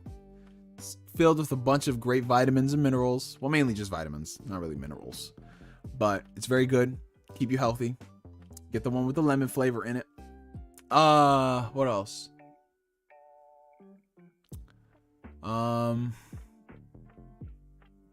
Make sure you don't put off to tomorrow what you could do today.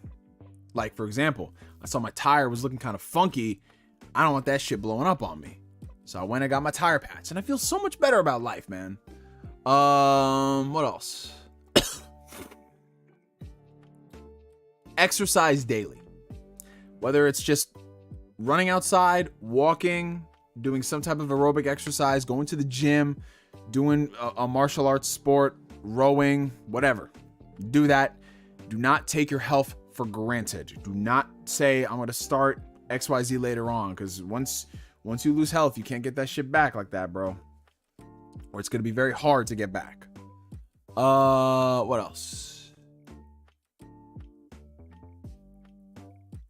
Learn to not sweat the little things, and not every single situation requires your attention and energy. When you see, like, especially if you're on social media and you feel like you want to engage in the discourse, I guarantee you 9 times out of 10, it's not worth it to go having back and forth with strangers, especially over something that's so, in the grand scheme of things, pointless, like video game console wars or, you know, fandom discourse and blah, blah, blah. Protect your household. Protect your household, right? Your household inside your heart, in your mind, your spirit, all that energy, and don't let all that nonsense really bring you down. What else?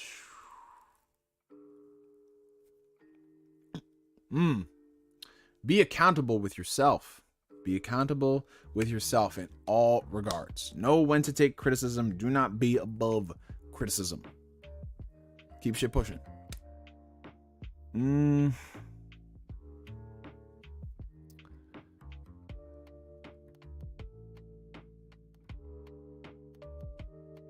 Don't be so giddy to let every single individual into your circle.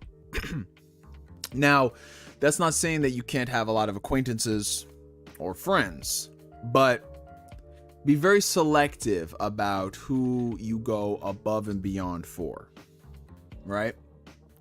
Not every single person who smiles at you is a friend.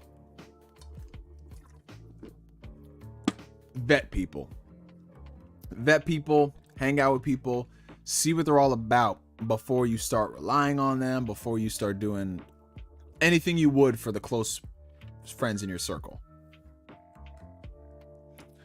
Flame has a really good one. Tell your family you love them as soon as possible. Yeah, your family, your friends, reach out. Like, one thing I do every Sunday, I try to reach out to somebody who I haven't talked to in like a few months, maybe a few years, just to see how they're doing. Nothing crazy. It doesn't have to be a full-on 40-minute phone call. You know, sometimes it is. Other times it's just a back and forth for texting for 10 minutes. But definitely do that. Just remind people that you exist and you're there and you like their existence. Let's see. Amazing JD says, don't just wait for the future. Make it. Yeah. You got to wake up. You got to get up. You got to get out there. You got to do that stuff because no one's going to hand that shit to you. You got to do it yourself, y'all. Got to do it yourself. What else? I'll probably do one more and we're done. One more recommendation.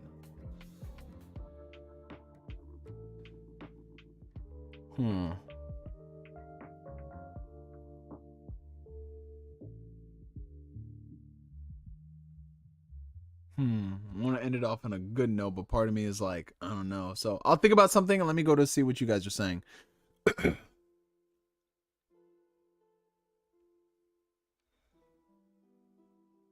So Trapped in My Psych says, learning something new like a language, that's how you slow down time. Yeah, absolutely. You slow down time and you better yourself when you're learning something new, whether it's a language, whether it's a skill, or just doing something outside of your comfort zone.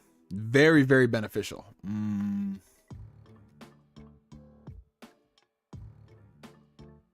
Let's see.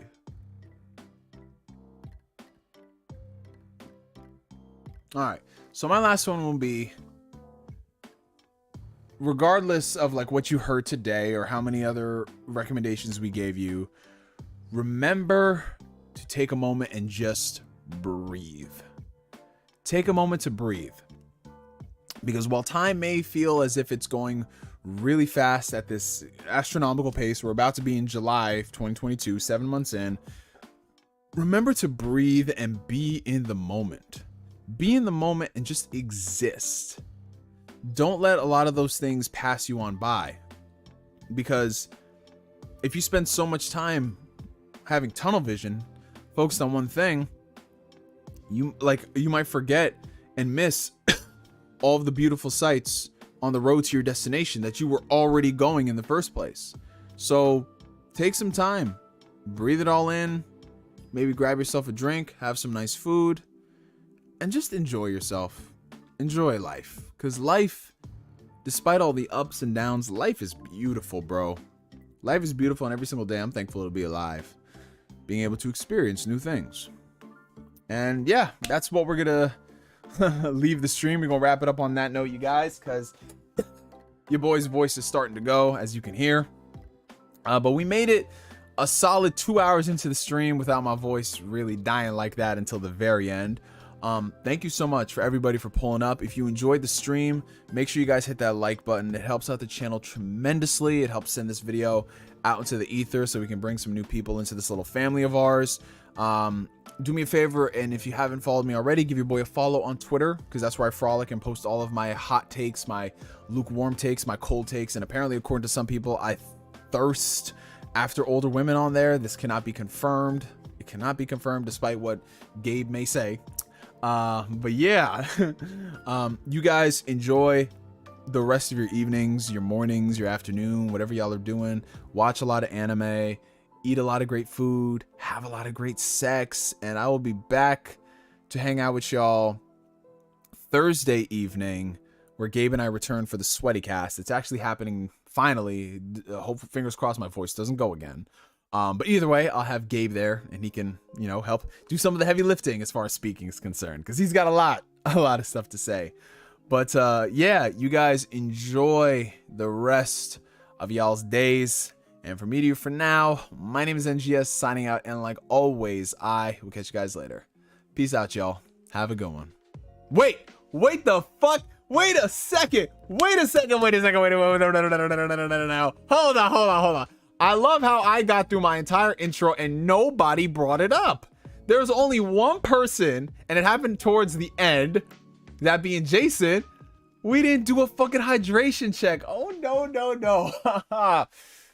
Is it really an Ask Neo stream if we have not done a hydration check? I don't think so, ladies and gentlemen. I don't fucking think so. So, in what is going to be extremely beneficial for me, because it'll soothe my voice, we're going to do a hydration check. And for those who've never done a hydration check, solid outro fake out. Yeah, I'm telling you, I just thought of it. I was like, wait a second. Something feels off. A hydration check is a way for me to keep you guys accountable about drinking your water, because drinking water is very important. It's great for your skin, it's great for your insides, and it can help soothe your voice if it's starting to go like mine. Today we've got vintage seltzer that is basically just, at this point, flat carbonated water, because I've been drinking it throughout the stream. And yeah, we started the stream with a whole liter, and now we're at the end of this.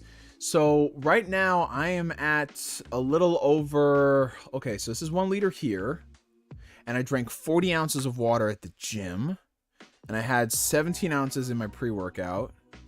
So we're doing very good. So I'm gonna finish one of these, probably have a little more water, and then I'm basically good for the day. So yeah, you guys, on the count of 3, we're gonna chug some H2O. 1, 2, 3. One of my Spanish speaking viewers, how do we say hydration in Spanish? Let's go. Hydrate.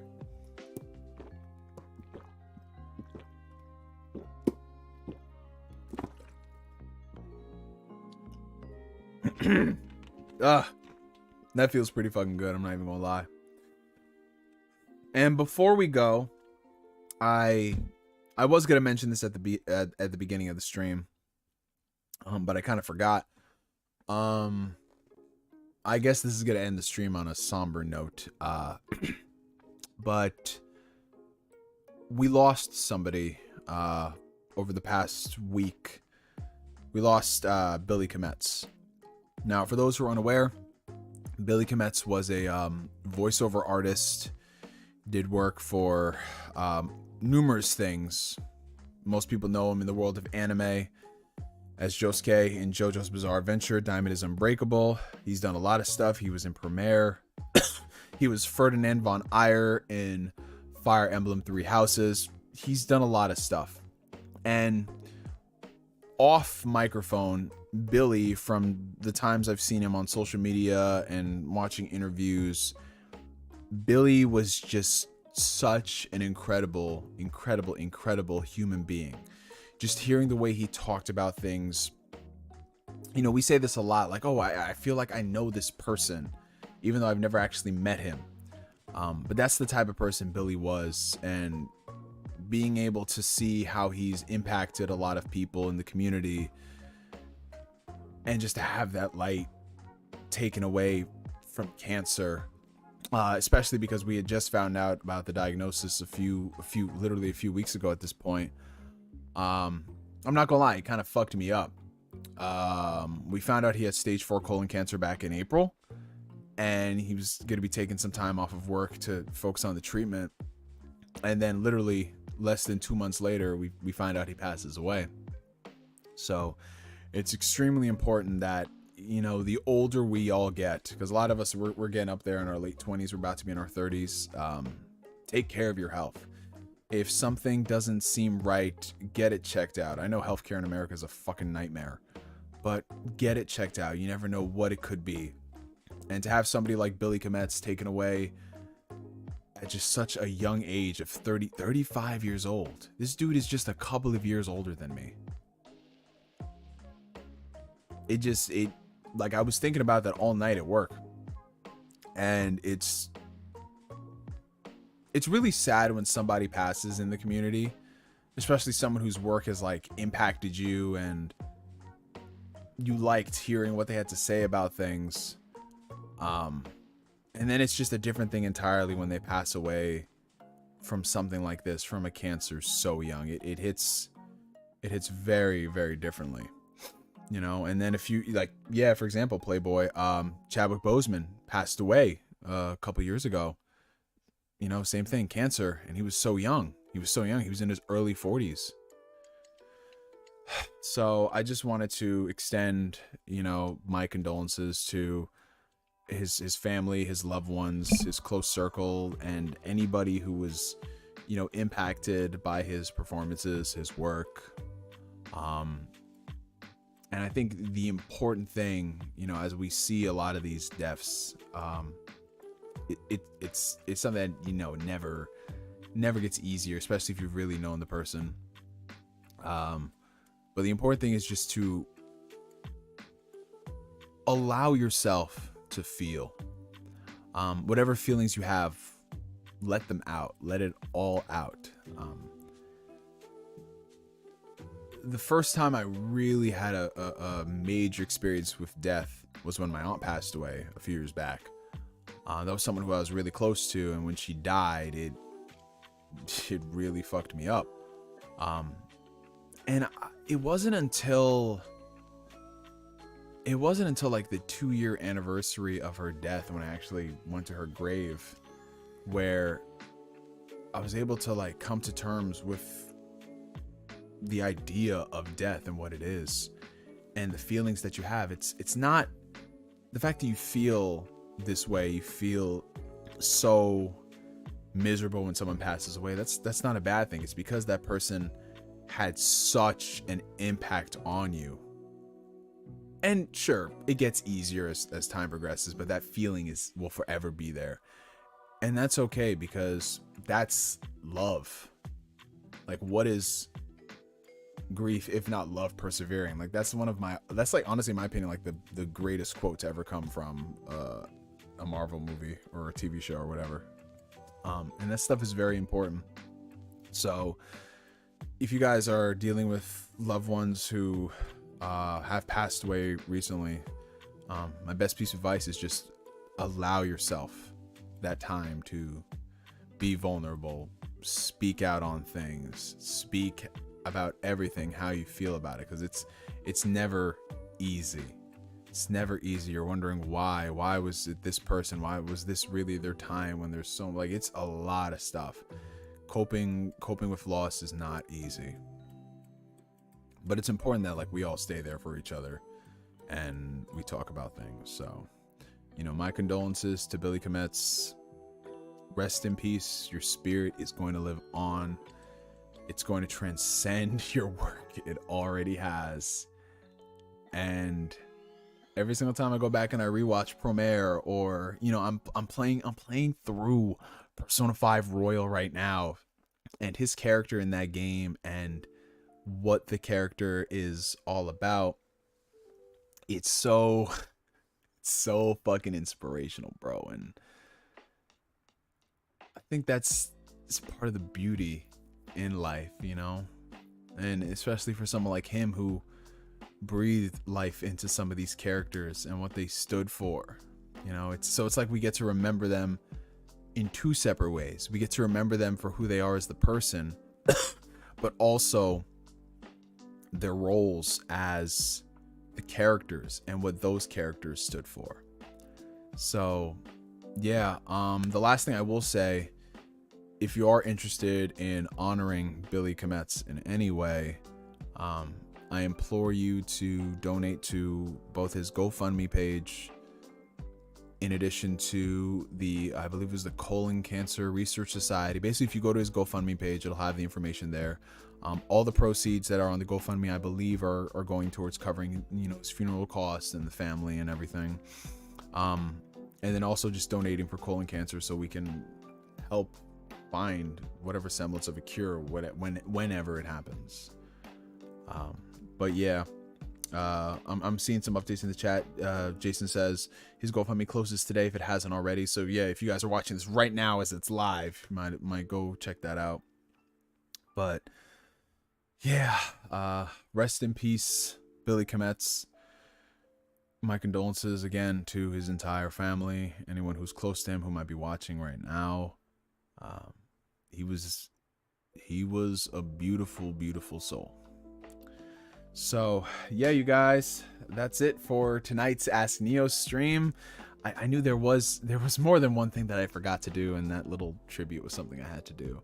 But yeah, you guys enjoy the rest of your evenings, your mornings, your afternoons. You know the whole spiel by now. I will catch you guys Thursday evening for the return of the Sweaty Cast with my homie Gabe. We're gonna be talking more about the showcases, the Xbox showcase, of course the Summer Games Fest, and a whole bunch of other stuff as well. And yeah, you guys continue to be the amazing people you are. Be kind to one another, but above all else, be kind to who you are, because you guys are awesome. So from me to you for now, my name is NGS signing out, and like always, I will catch you guys later. Peace out, y'all. No fake out this time.